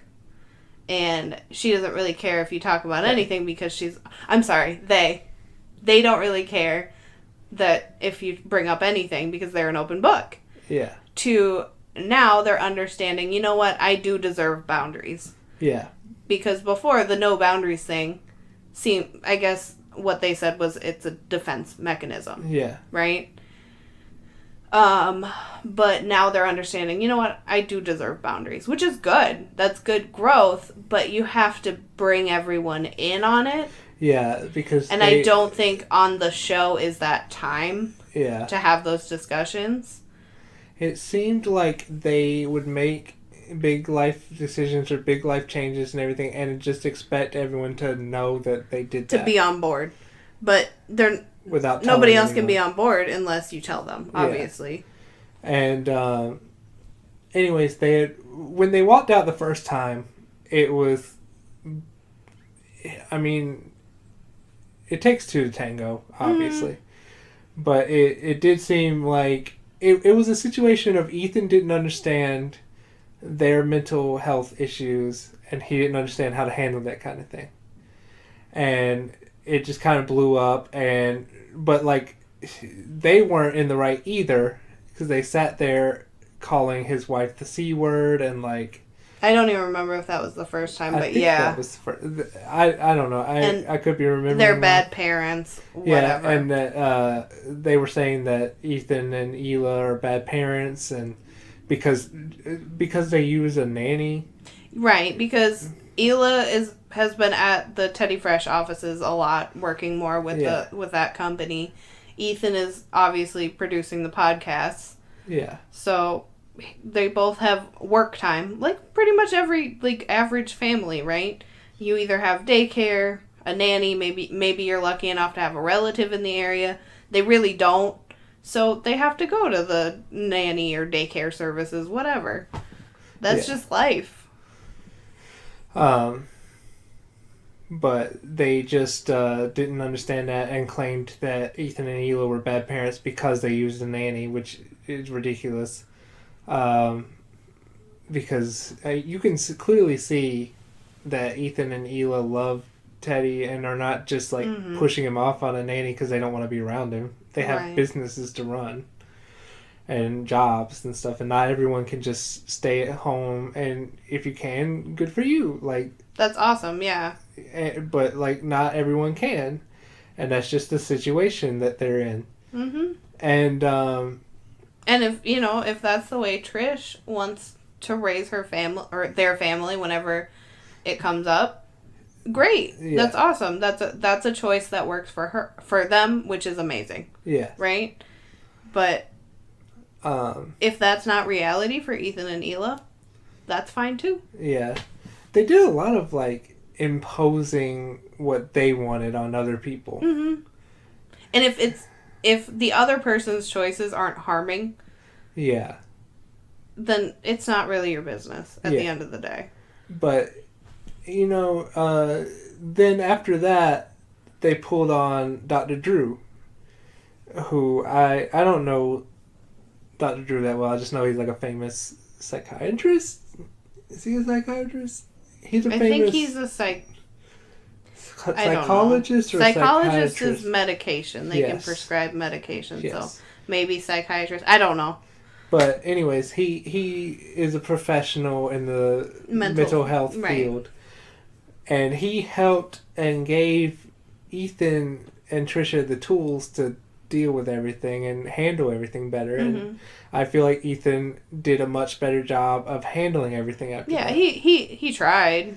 Definitely. Yeah. He definitely put more effort in. What? And when he would, make missteps, he tend to identify them and apologize. Yeah. And so, what happened the other time when they walked off? That's what I'm trying to remember. They walked off a total number of 3 times, the most recent being the third. The one I just described could be the first or the second. I don't really fully remember. But there was the time when they did it, and they called Ethan out for not being open. Ethan made a misstep and said, like, that Trisha's crazier than he is or something like that. And so Trisha said, "Don't you have a pill addiction?" Which was not something Ethan very visibly was like comfortable talking about. And Trisha just kept pushing it and pushing it and pushing it. And so that's why in Ethan's response video that he made recently, which we'll get to, mm-hmm. he was talking about how he feels like Trisha can do whatever they want and Ethan can't do anything. He can't say anything. He has to very carefully select every word he says, but Trisha like picks at his Tourette's and the fact that he's Jewish, and Trisha will call Hila the C word and all that stuff, and Ethan can't really defend himself against it. And if he does, he's the villain. We'll say. And so that was like the first time or the second time. Now, do I think Ethan is always in the right? Absolutely not. No. And especially this last time, my thoughts on this is there should have absolutely been a discussion long before that when you're recording the podcast is not the time to shoot down ideas. Yeah. Because that have already been executed and like lined up ready to go. You know what I mean? For the recording. Just on account of, hey, you don't want to hurt people's feelings. You know what I mean? At the end of the day, they're the people that work on the show are people. Yeah. And if they put effort into it, it's probably not best while you're recording to sit there and go, this is a bad idea. Yeah. I don't like it. Which, I think Trish brought it up, that they had like a group chat that was essentially their work chat. Yeah. Right? But they didn't really participate in it. In fact, they said that they hated that Ethan kept texting them. Right. Which was for work. Right. So, I think Ethan could have maybe pointed out the group chat is the work chat. This is for, I mean, it might have also been H3 like productions discussions. Yeah. So maybe they should have had a separate group chat for frenemies if that wasn't already established. Again, I'm just going off speculation. So if there was a frenemies like work chat, that's where the ideas for the show go. That's where, costume ideas or whatever go, so people can work on executing them or nixing them or whatever needs to be done. Because I think with that clarity, it probably would have eliminated a lot of the problems. At least some of it. Yeah. I think there was still a lot of things not being addressed that I feel like it was some of it I feel like was like Trisha not saying anything. Yes. And expecting Ethan to just know. Yes. And that is a big, that's why I feel like if Ethan would have clearly established the communication lines to Trisha, it may have helped some of this. Yeah. But then, after the Dr. Drew thing, and they had better tools to understand the whole thing and help alleviate some of the stress and better communicate with each other and understand why Trisha reacts the way Trisha does. The podcast went a lot more smooth, and it seemed like everything was on the up and everyone was growing closer as a family because Trisha is with Ethan's brother-in-law. Mm-hmm. And also, like, they're doing much better at working together and, you know, all that stuff. But then, suddenly, and I don't know if it's suddenly, I don't know if there was a build-up to this really, because at the end of the day, none of us really know them personally. None of us are friends with these two. Right. None of us know what went on behind the scenes. Right. So we don't really have the full story, even if we think we have the full story. No one has the full story except for those two. And whoever you want to trust, like, that's up to you. Really, I don't think either one of them were 100% in the right. No. And, you know, it's a terrible situation. It's a sad situation because it seemed like they were really close and losing a friend is never easy, no matter what the situation. Right, and I think Ethan has a lot of love for Trish. Yeah. And, I mean, even from his, like, statements he's made, right? Yes. He's been 100% upfront with the fact that, you know, he cares about Trish. He wants basically what's best for her, whatever, and that's, you know, if that's ending frenemies, whatever, that's fine. But also, he can't just sit there and let her just drag his name through the mud, right? Them, yeah. I'm sorry, them. Can't let them drag his name through the mud. Yeah. If he doesn't feel that she's being they're being correct either. Yeah. You know what I mean? So I see that standpoint, and we'll never have the full picture because it's just, you know, they said, he said. It really is, yeah. But the most recent walkout, the most recent blowout fight, that seems like it's going to be the end of it, which I think it kind of should be, just for all parties involved. And I think the most important thing is they just heal and have a good, like, positive family relationship. Yeah. Because if Trish and Moses are getting married, that's number one priority. Yeah. Business completely aside, they need to be able to have a good family dynamic. Yeah. But they walked out, so they started in, Ethan had gotten pizza. Which apparently is not the thing to do on frenemies because it happened another time. Well, not only that, Ethan got pizza and was Uncle Fester, and that's just... Yeah. Which the last time he did that was one of the biggest fights. Uh-huh. And now it's an even bigger fight. Anyways, he got pizza, and Trisha was talking about Brokeback Mountain. And, like, describing it in detail. And everyone kind of says that it seemed like Ethan wasn't really listening, but like we were rewatching the situation when it happened, and I could see him like paying attention, and he had commented on it, and then he asked one of the crew members if they wanted pizza. Yeah. And Trisha seemed to take offense because Trisha was relating, right, Brokeback Mountain to like current time trans kids being murdered. Yeah. And so, you know, obviously that's very important, and they felt, you know, that... But it also seemed like they weren't getting to that point, really. Like, I didn't catch that. Maybe I wasn't paying close enough attention, but I didn't catch that that's what they were doing. I just heard them talking about Brokeback Mountain. Nope. They had just started in on that portion when Ethan had, like, kind of quietly asked if one of the crew wanted pizza that was at their table. Trisha made it seem like that's why they were mad that Ethan asked somebody if they wanted pizza while they were talking. Uh-huh.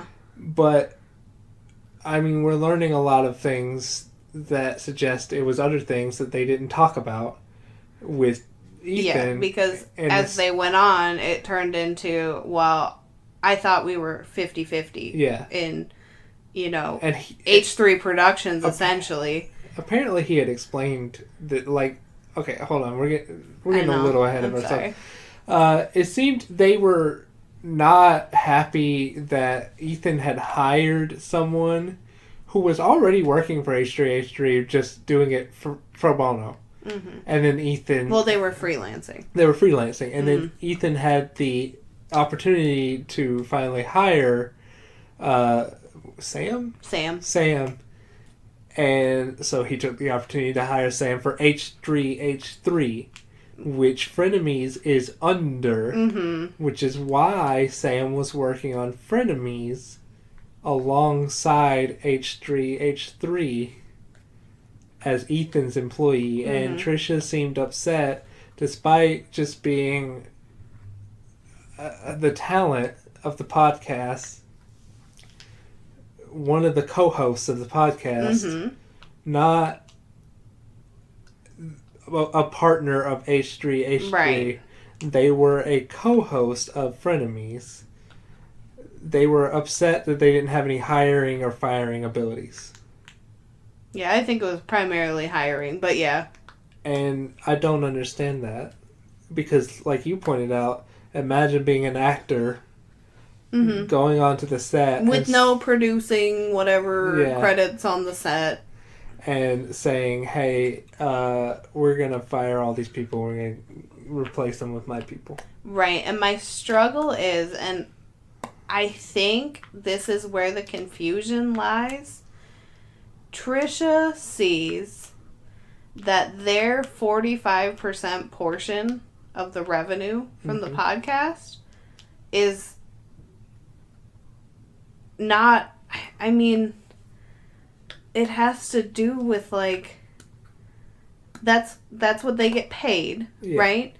But then something to do, the fact that H3 gets 100% of the highlights makes them like an investor.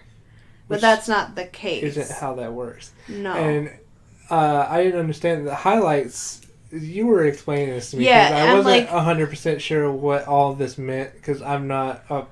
H3 has a highlights channel. Which is for all of H3. Yeah, I'm double checking that now, because I don't subscribe to the highlights, because I watched the podcast. I guess it's not, because Trisha splits the highlights with them. No. Trisha splits the memberships with them. Mm-hmm. And the highlights is all of H3. Not just Frenemies. That's what I'm making sure. Give me 1 second. And the memberships is all H3. Not just Frenemies. But Trisha gets 50% of all of the memberships, or did get 50% of all the memberships, including... Right. On the H3 production or podcast channel. Which is memberships to, like, everything, not just Frenemies. And I was going... Which seems unfair to me. Yes, it seems, since Ethan and Ela, right?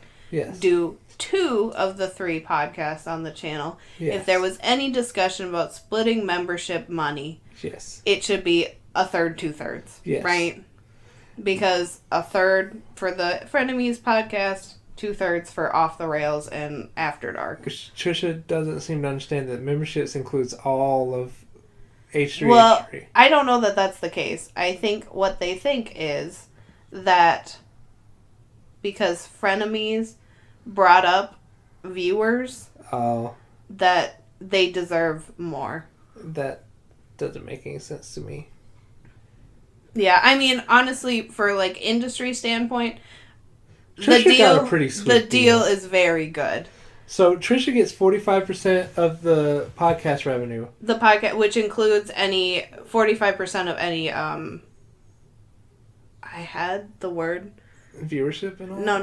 Oh, ads and stuff. Yeah, like the ones that they go out and get themselves. Yeah, the sponsors. Sponsors.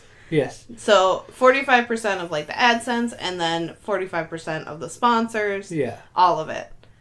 And, like, Trisha gets 45%, and half of the membership, which is for all of H3 podcasts, mm-hmm.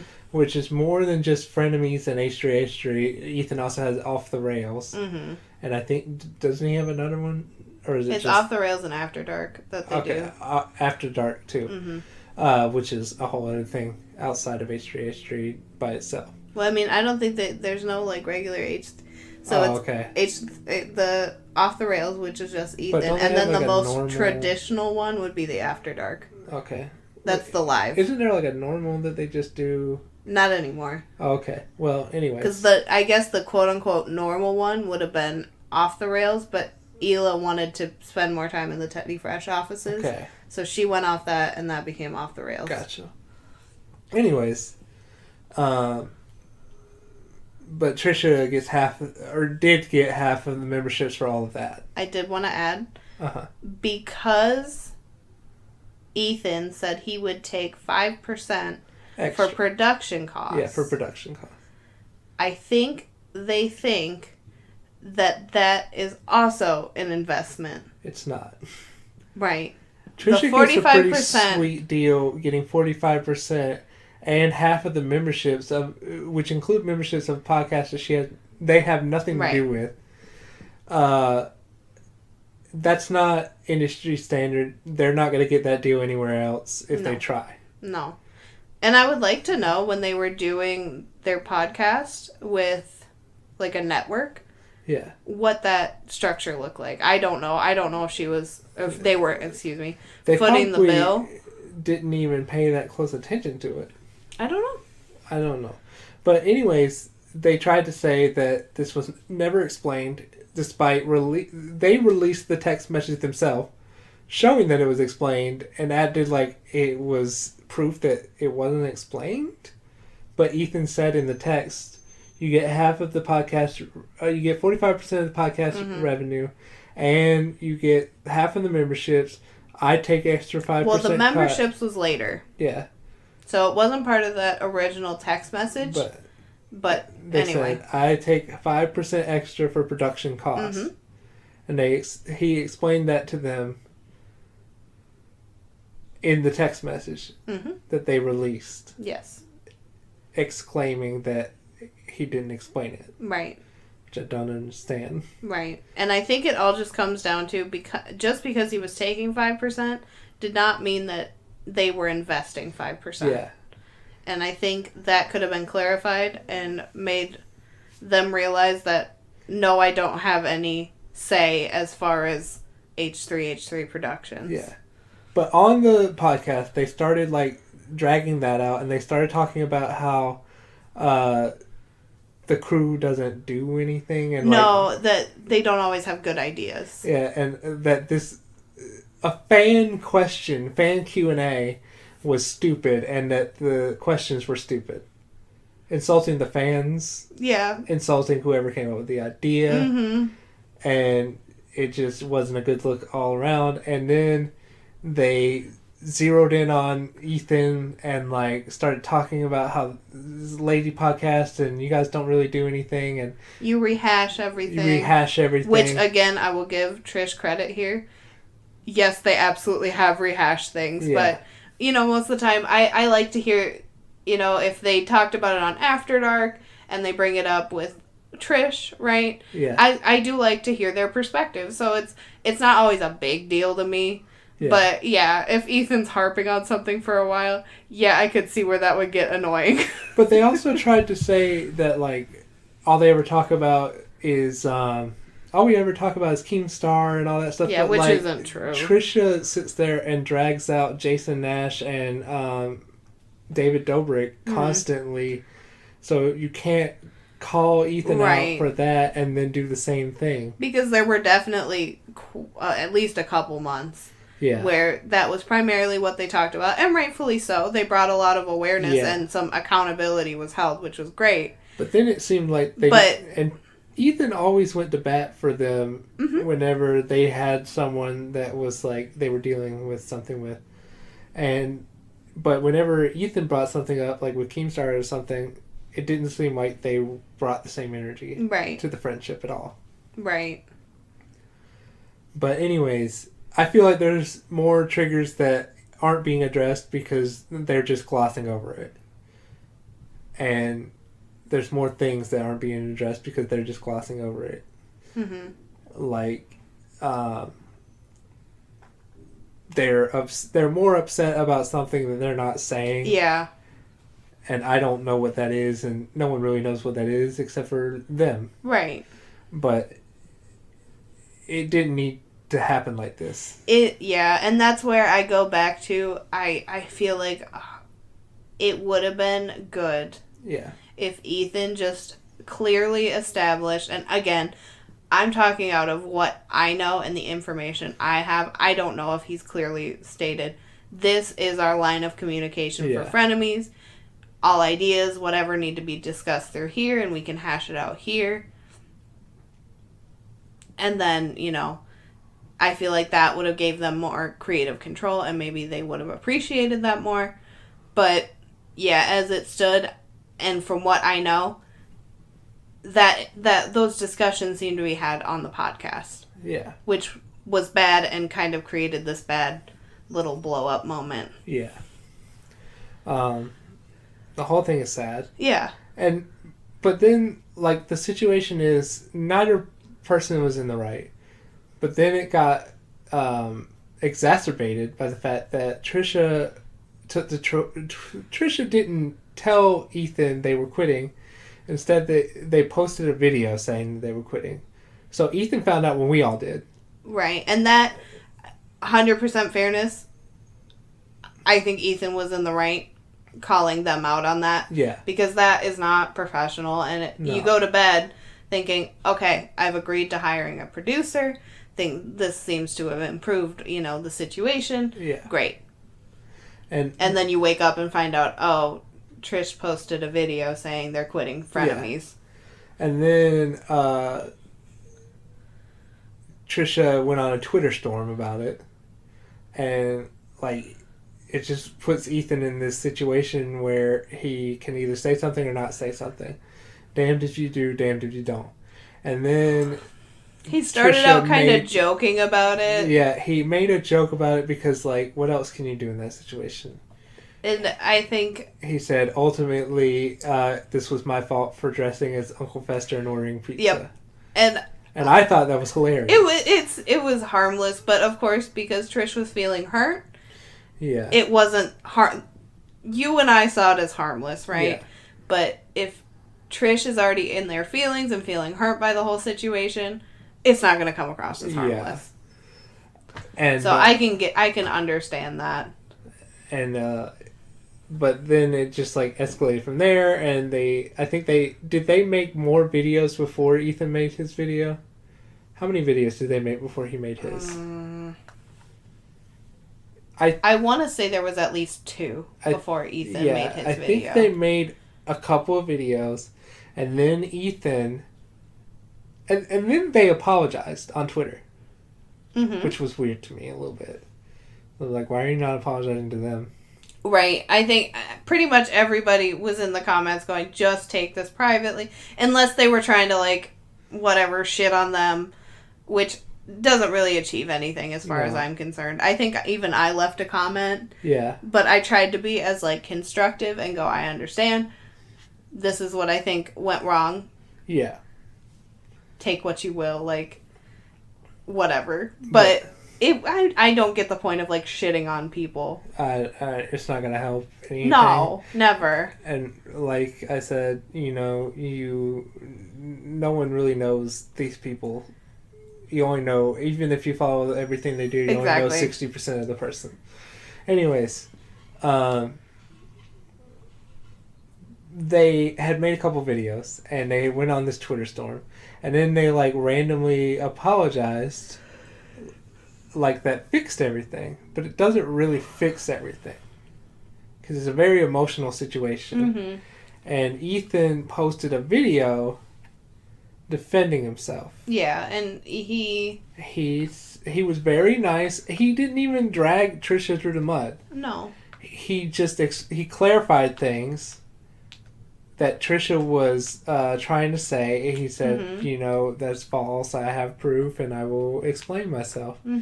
And he, even in the video, he was still going to bat for Trisha. He was like saying her product was good that she was promoting, and that he thinks the world of them. Sorry. Oh, yeah. He thinks the world of them. And he wants, they're marrying his brother-in-law and their family. Mm-hmm.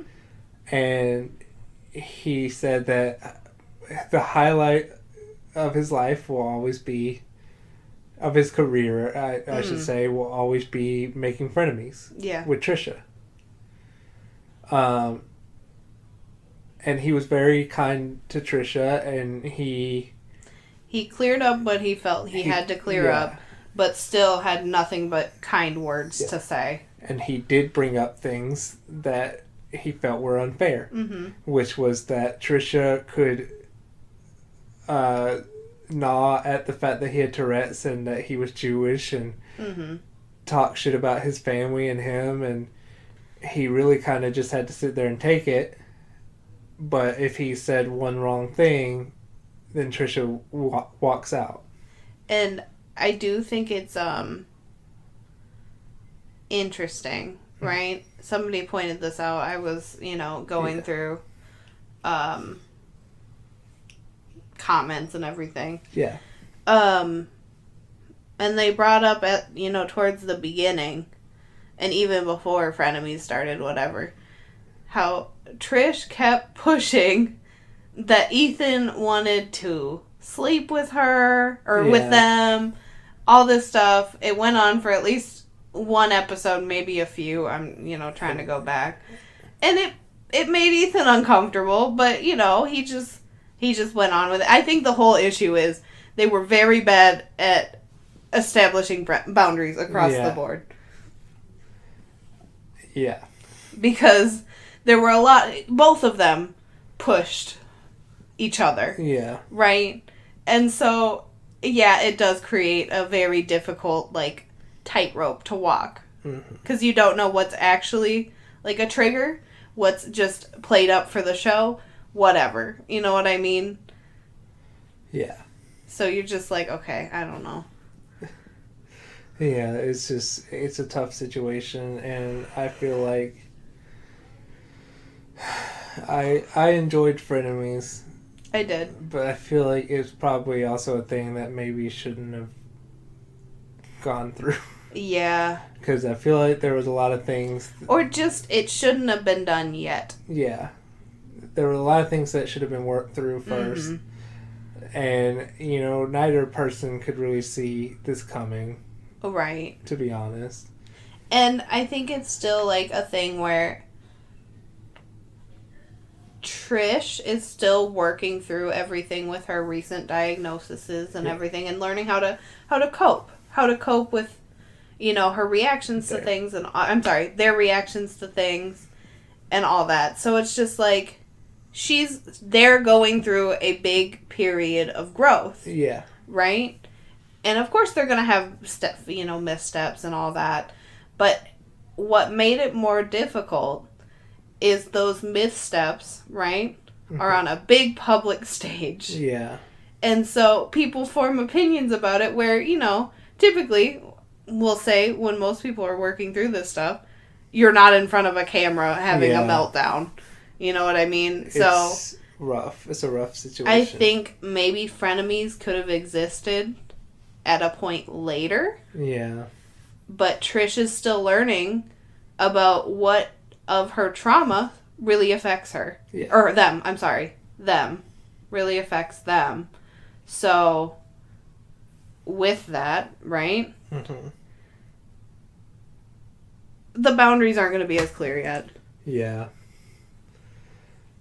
And another part of it is they kind of changed how they felt about things without telling anyone.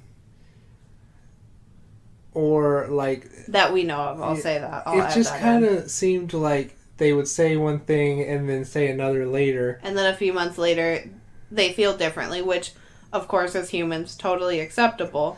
But if you're not communicating those things, nobody knows you've changed your mind. One of the things that they called Ethan out on was they were talking about how they didn't like the costume and they hated it and they didn't know this movie, they didn't know this person. But when he brought up the costume, they said, "Oh my God, I love it. That's my favorite movie." And it's like, what is he supposed to do with that? Yeah. And I feel like part of that, and I could be totally wrong, this is just my perception of, like, the LA culture. Yeah. It's very, like, fakey, agree with what gets people to like you, blah, blah, blah kind of thing. So it could genuinely be that they didn't know the movie. Yeah. Right? But they wanted to be, like, people pleaser. So they went, yeah, that's great, that's awesome, I love that, blah, blah, blah. You know what I mean? Yeah. Or it could be the other side of it, and they got triggered by Ethan kind of glossing over how they felt anyway, the trans issue. Yeah. And lashed out in that way. Yeah. But, the move, I feel, was not to... And he was very nice in his video, and he was very, he didn't talk shit about Trisha. He just explained some things and was very kind and adult about the whole situation. Mm-hmm. And then they proceeded to make 3 videos calling him a liar and talking shit about him. And then, when no one was on their side on the whole thing and everyone was like, you should stop this, think about this, talk to him off camera, and work this out instead of bringing this to the internet and trying to spin a narrative that isn't there. And that was essentially my advice. I was just like, take your time, gather your thoughts, talk to Ethan, and not even to bring frenemies back. Yeah. Like, you know what? If it's not good for you, it's not good for you. Don't go back to it. Just to heal the family dynamic. Instead of doing that, they made more videos. Yes. Trying to spin other narratives. Yes. Like, this one didn't fit, so let me try and do it this way. I feel like you guys aren't getting it, so I'm going to explain it a different way. And it's like, no, you're not... This isn't the move. Stop doing this. And from what I've seen, most people don't see it 100% as... Trish is in the wrong, 100% Ethan is in the wrong. I think pretty much everyone kind of sees the gray area in between, right? Yeah. So I'm just sitting here going, you don't need everyone 100% on your side. Take this time, go, you know what, I don't need to post all this, because it's not working the way they want it to work anyway. Yeah. So take it inward, journal it out, do whatever you need to do, talk to your therapist, get some different perspectives from people you trust, not people online. People online don't know this whole story. Yeah. Nor should they. It's none of our business, really, at the end of the day. Yeah. And then have that adult conversation with Ethan. Yeah. But I unfortunately feel like we're just going to get some more videos. Probably. Genuinely, I thought we were done. It'd been a few days. Everyone thought we were done. And then they posted another video going, and another thing. Yep. Trish had gone back to, posting her, kind of normal content, or their normal content, excuse me. So I was like, oh, okay, we're just going to let it go. That's good. They can address it when they're ready. And then they, started talking about something that they brought up, and, why did Ethan talk about this? And it's like, now that one, listen, I will say this. I don't know why Ethan thought it was appropriate to bring it up with her mom, or no, I'm sorry, their mom on that trip. That's not even what I'm talking about. Okay. I'm talking about on the podcast when they said they know Robin Williams. Oh, and yeah. And he said, you know Robin Williams? And they said, oh, maybe we shouldn't talk about this. And then he, said one more thing and then said, okay, we'll just move on then. Yeah. I think he tried a little bit longer than one more time, but it was no more than a minute, that whole situation. Yeah. But Trisha acted and this kind of came out of the blue as far as I'm concerned, because I'm like, who brought up that? I think they were talking about, celebrities and... maybe that had to do with... I'm talking about why did they bring it up in this recent video? Because where did that even come from? It just seems like they're trying to drag out things they were trying to make to say Ethan look bad. that Ethan was trying to trigger them. Which I don't think it's true. I think Ethan is Ethan. Yeah. And he just does... He tries to... I don't think he was purposely trying to trigger Trisha at all. I don't think so either. And if the boundary was not established... Yeah. Especially with Trisha saying... That was... And maybe not even so much that the boundary was established. I think maybe they needed to establish that part of her past was a hard boundary. We don't discuss it. But they didn't do that, as far as we know. Right. And it seems like just outside looking in, it seems like they're trying to drag out things to further the fight, but that should be over and not online. Yeah, exactly. And you know what? If that's something that Trish wanted to bring up to Ethan, great. Address it. Then they need to bring it up to Ethan offline. Exactly. Dragging this out online doesn't look good for anybody. No. It doesn't...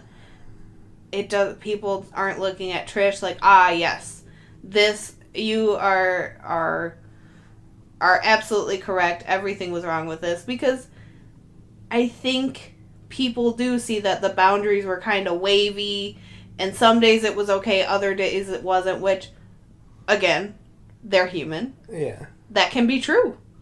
But it makes it hard to paint Ethan as this kind of villain when there are nuances to everything. Yeah.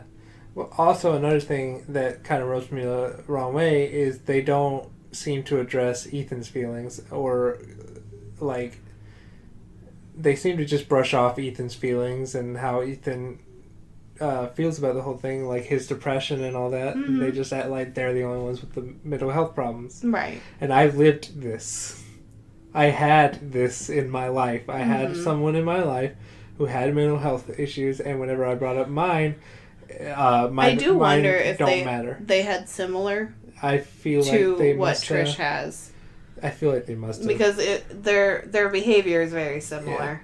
Yeah. And like I had to walk on eggshells with them too, and like everyone did, because if you said the wrong thing, then all of a sudden they disappeared for a few months, and it's like they just cut you out of their life, and then they came back and acted like nothing happened, and we were supposed to just go on like nothing happened. It was a very toxic relationship, and it affected me greatly, and they didn't care how it affected me, and they didn't care what I was going through. They wanted to make everything about them. Even like when my parents divorced, they tried to make that somehow about them. And it just upset me greatly. And then I had a situation with them and my mother-in-law, and they just didn't agree on like just one didn't agree viewpoint. on something. And the normal thing to do, it wasn't even like anything major. Yeah. It was just a normal like disagreement. Is to just agree to disagree and move on. Mm-hmm. Well, what they did is blocked my mother-in-law, and I'm like, what am I supposed to do here? And my future wife, what am I supposed to do in that situation? So I was just like, I can't do this anymore. So I blocked them since they blocked my family. And it became a situation where all of a sudden they blew up at me.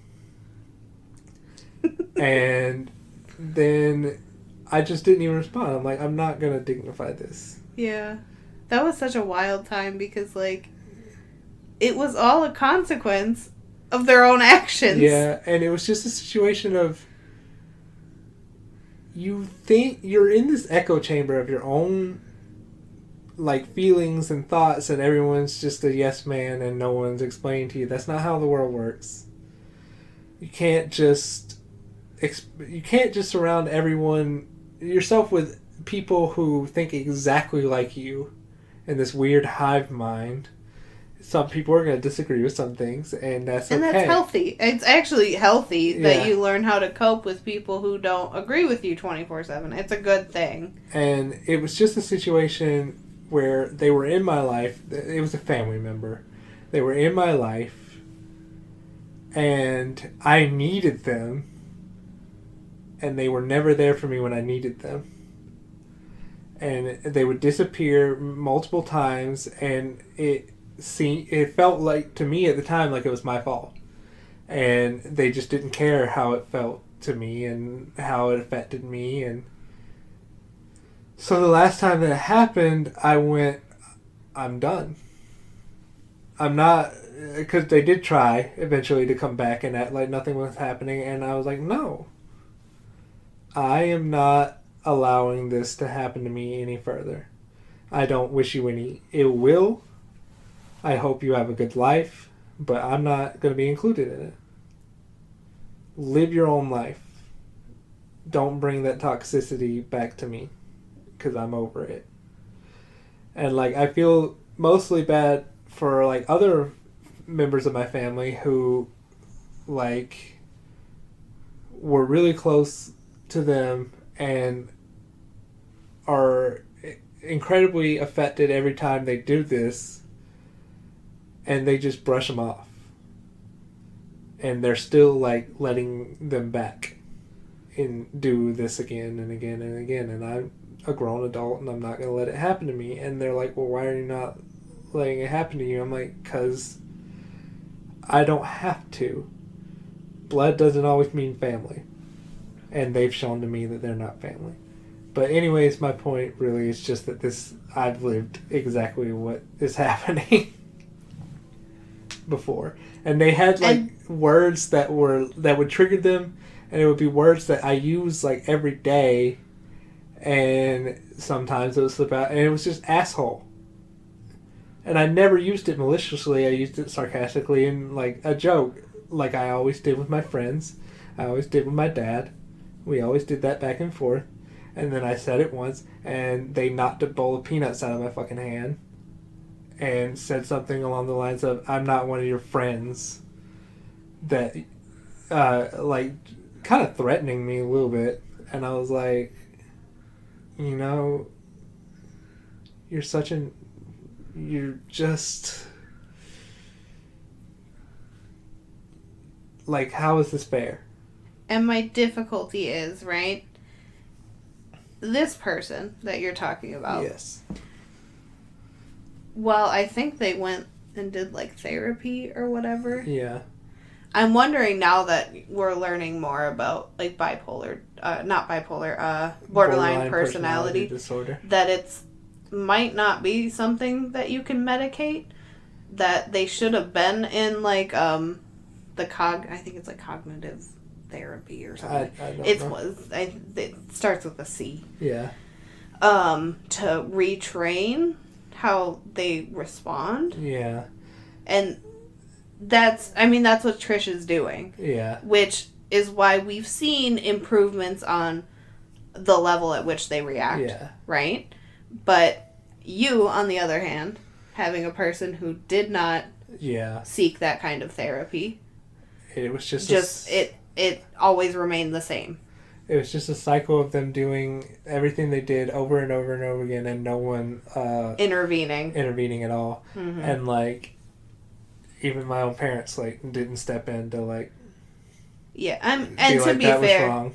Yeah, and to be fair, if they don't know what to do, I mean, it's at a risk to trigger them even further, and then get an additional kind of lash out. And I get that there's probably a lot of fear with it, but yeah, it sucks that your parents never stepped in. And then it was just like a situation where like and I feel like a lot of people on my dad's side of the family do this too. It's just like they remember things very differently for some reason than what happened, and so it's like they act like none of that happened, and they were never in the wrong, and they were always doing things that were good, and nothing they ever did was wrong. And it was like they didn't understand why I wasn't close to them, And I'm just like, when I needed you to be there for me, instead you did things like throw a Xbox 360 controller at me, which hurts. Yeah, they're heavy. And you knocked things out of my hand and called me names and wouldn't listen to me when I said I need your help. I mean, I can even think back to, like, situations where I think we were living together at that point, and y'all were still talking. Yeah. And this was still happening. Yeah. You would try and go to them, right? Yeah.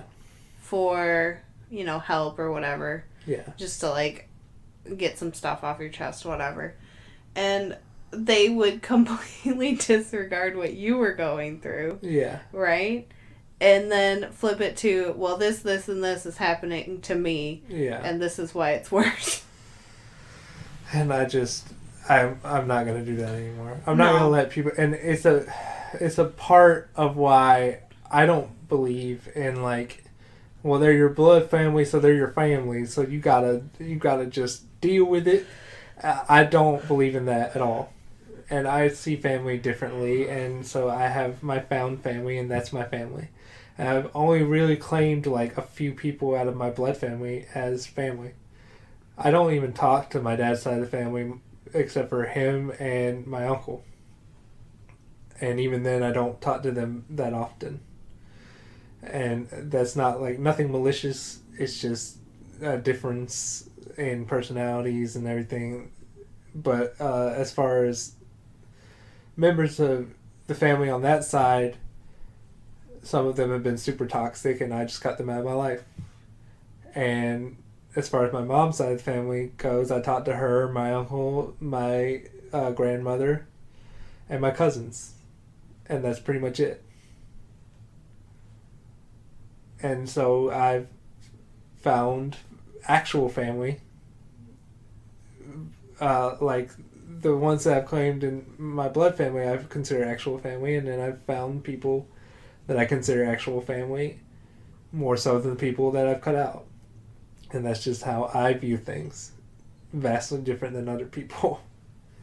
Because other people are just like, yeah, I disagree, and, like, they're toxic, but they're my blood family, so I'm just going to deal with it.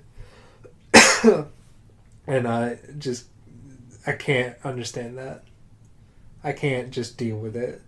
And, like, I do just deal with some things when it comes to certain family members that I have claimed.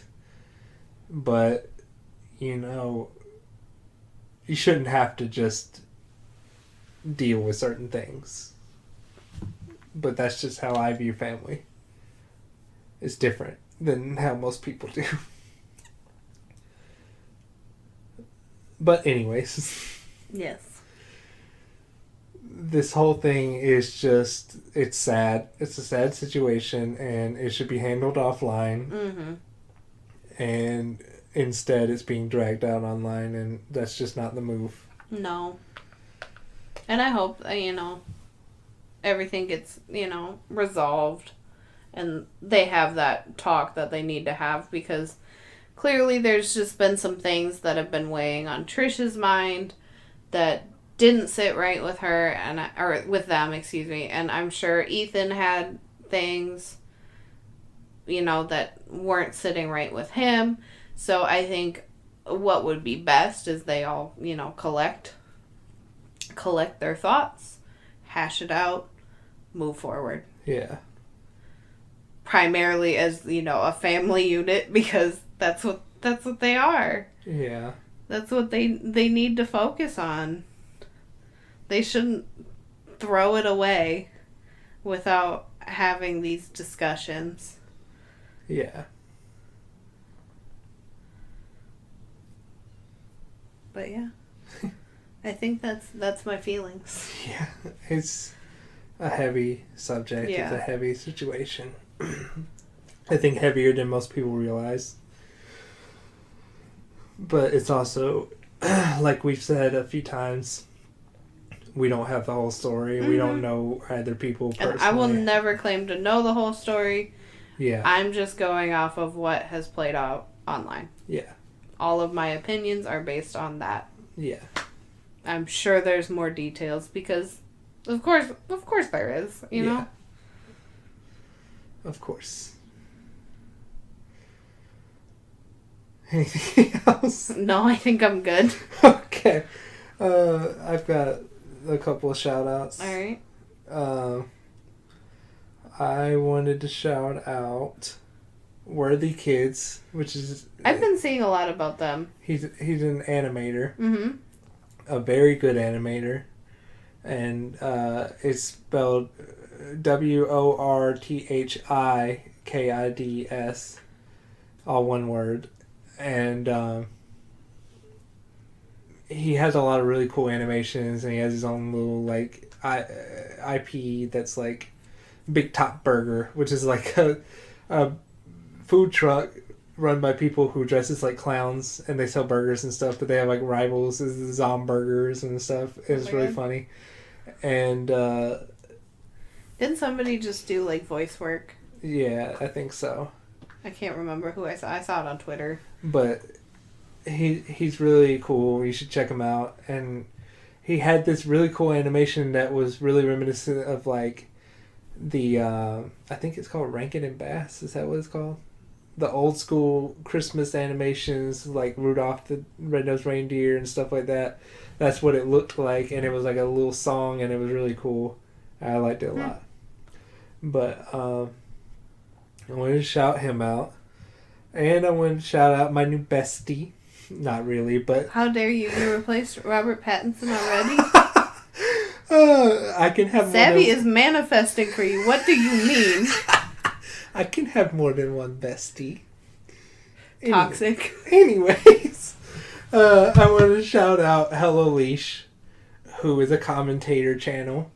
And she's really laid back and really cool, and she has a lot to say on situations like what we just talked about, and mostly like Gabby Hanna things since she's being dragged into it. Oh my gosh. That also, shout out to HelloLeesh for handling that last year. She got dragged by the Gabby Hanna stans. Yeah. And horribly. she came out like a boss. Yeah. She went through it last summer, but she's come out, I feel like, 10 times stronger and more herself, I'm sure, than ever, because what the heck. But HelloLeesh is a really cool person. Yes. I like her a lot, and her outfits are always on point. So good. And hashtag Water Gang. Water Gang, take a sip. Yeah, stay hydrated. That's right. That's HelloLeesh's thing. I think one of her fans had started it with her, and she really took it to heart. And it caught on.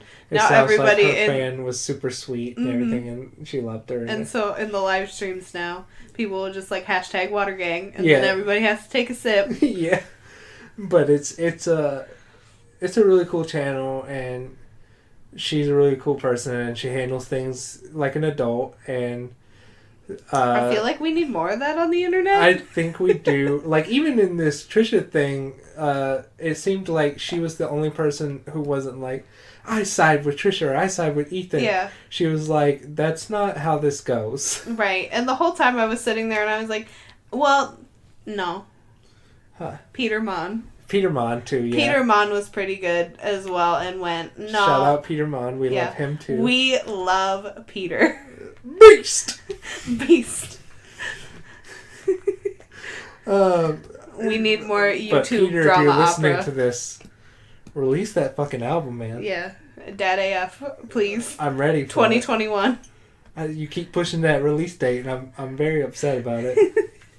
Anyways, those were my shout-outs. Did you have anyone you wanted to shout out? Well, now I wanted to shout out Peter Monn. So Peter Monn. Peter Monn. We love Peter Monn. We love Peter Monn. Shout out to Graveyard Girl. Oh my gosh, yeah, I was watching Bunny recently, and I was like, oh, I love her. I woke up this morning, or Yesterday. Mm-hmm. I woke up yesterday, and she's unboxing these, like, little figurine versions of... Like regular products yeah, from it's kind like of the like grocery a store. gachapon kind of thing. But it's like Tresemme, but like really tiny, and like or Hormel turkey chili. Yeah, and like Jif peanut butter and stuff like that. Jiffy. Also, comment below: are you Team Crunchy or Team Creamy peanut butter? Just curious. We are Team Crunchy. We're big Team Crunchy. My parents were Team Creamy apparently because I kept begging them to get crunchy, but they would always get creamy, so I had to be like, well, if you're gonna get creamy, get me the Reese's one because I will not eat it otherwise. I will not eat this swill. But yeah, shout out to my found family and shout out to my mom and shout out to my family. I they tell me randomly like, oh yeah, I heard that on your podcast, and it warms my heart every time. I know, it's so cool. It makes me super happy to hear that anyone listens to us. It just warms my heart. Yeah. And like, we have a lot of fun doing this, and it's something we look forward to every Sunday to record, and then every Thursday to talk about it. I think this is even longer than our makeup podcast, FYI. It is. It is. We had a lot of feelings this week. It was a heavy subject, and and then I brought up things that were heavy to me. Right. And it's not bad. I just thought it was funny, but honestly, with the amount of stuff that happened this week and like just kind of watching it all go down, I was like, I've been sitting with it. I've been thinking about it. This is where I'm at. And like maybe someday we'll talk about things that we go through or have gone through like that, and like in extensive detail, but this time we're just really talking about YouTube drama, and it just kind of tied in. Yeah, and it's something I watch like on the regular. I love watching like tea channels. Yeah. The ones that aren't as like, we'll say too into the drama. Yeah. You know what I mean? Because there's definitely tea channels that just kind of hop on anything. Yeah. And those I really don't care for. But I like the thought out ones. Like I'll watch like Petty Page, iNabber. Yeah. I'll watch. Obviously Peter Monn and HelloLeesh. What I love about HelloLeesh is she really includes her fans in it and everything. Yeah. And she like has a discussion with you about the whole thing. Yeah, that's really, she does have a good like handle on that. Yeah. She's always really good about her lives. She has like an email set up, and she goes through that to read the room on what should be the topic of the week. She does consult her fans sometimes, and it's like, should I talk about this, or will it just not? Yeah. It will just not be good. Yep. To talk about and all that stuff. But yeah, and we love Peter Monn. We love to watch Peter Monn. I've been watching Peter Monn for like years. He has like 5 channels. 5? Is the book club a channel? Yes. Okay. Well, he has his. He has a review channel. He has a Peter Does Stuff channel, which is just like his life, his day-to-day soothing. Life. It's kind of like just like a vlog thing. It's like so he has a vlog channel that's like an hour and a half long vlogs, but then his Does Stuff channel is like mini vlogs of like one thing, and then you said the review channel, obviously the commentary channel. Yes. He has his Peterisms channel. Yes. Where he does like a daily like guided, not guided, well I guess kind of guided it's meditation. It's kind of like advice kind of thing. Yeah, and then, did you say his BookTube? Yeah, I was wondering if that was a YouTube channel or just like it's a separate Facebook channel. Group. Well, it's a Facebook group, but it's also a separate channel. So and 6. His Peter reviews. Yeah, I got that. He has 6 channels. Yes. Why not 7, Peter? Just throw one more on. Don't tempt him. I think he's already talked about it. I was about to say. There was something he wanted to do. He's like, maybe I'll throw in another channel. I'm like, damn, Peter. Go off. Anyways. I'll subscribe, don't worry. Yeah. But we love Peter. We love HelloLeesh. We stan. Yes. In a healthy way. In a healthy way. In a healthy way where we accept criticism. Yes. Of our favorites. Yes. But I think that's all I got. That's all I got. Okay. I'm talked out. My throat is hurting. I'm I'm good. Thank you, everyone, for listening. We really do appreciate it. We appreciate all of you who take any time at all to listen. Yeah. And, you know, I do understand life is happening, and sometimes you just gotta listen to a little bit at a time, which is what I do with podcasts. I can't listen sitting straight and listen to a whole thing. Or you can be me. Which is partially because of my ADHD, but... Or you can be me and just listen to it at 2 times speed, so you get through the long ones in half the time. I can't do that. I can't pay attention like that. See, that's where my brain works differently, and I need lots of things happening. Stimulus? Yes. Okay. That's the thing. But thank you guys. We really do appreciate it. We love y'all. We love you. Heart hands. Heart hands. It's 2007. Heart hands. I've never left. Ask my playlist. Alright. Thanks, guys. Alright. Bye. Talk to you next time. Goodbye.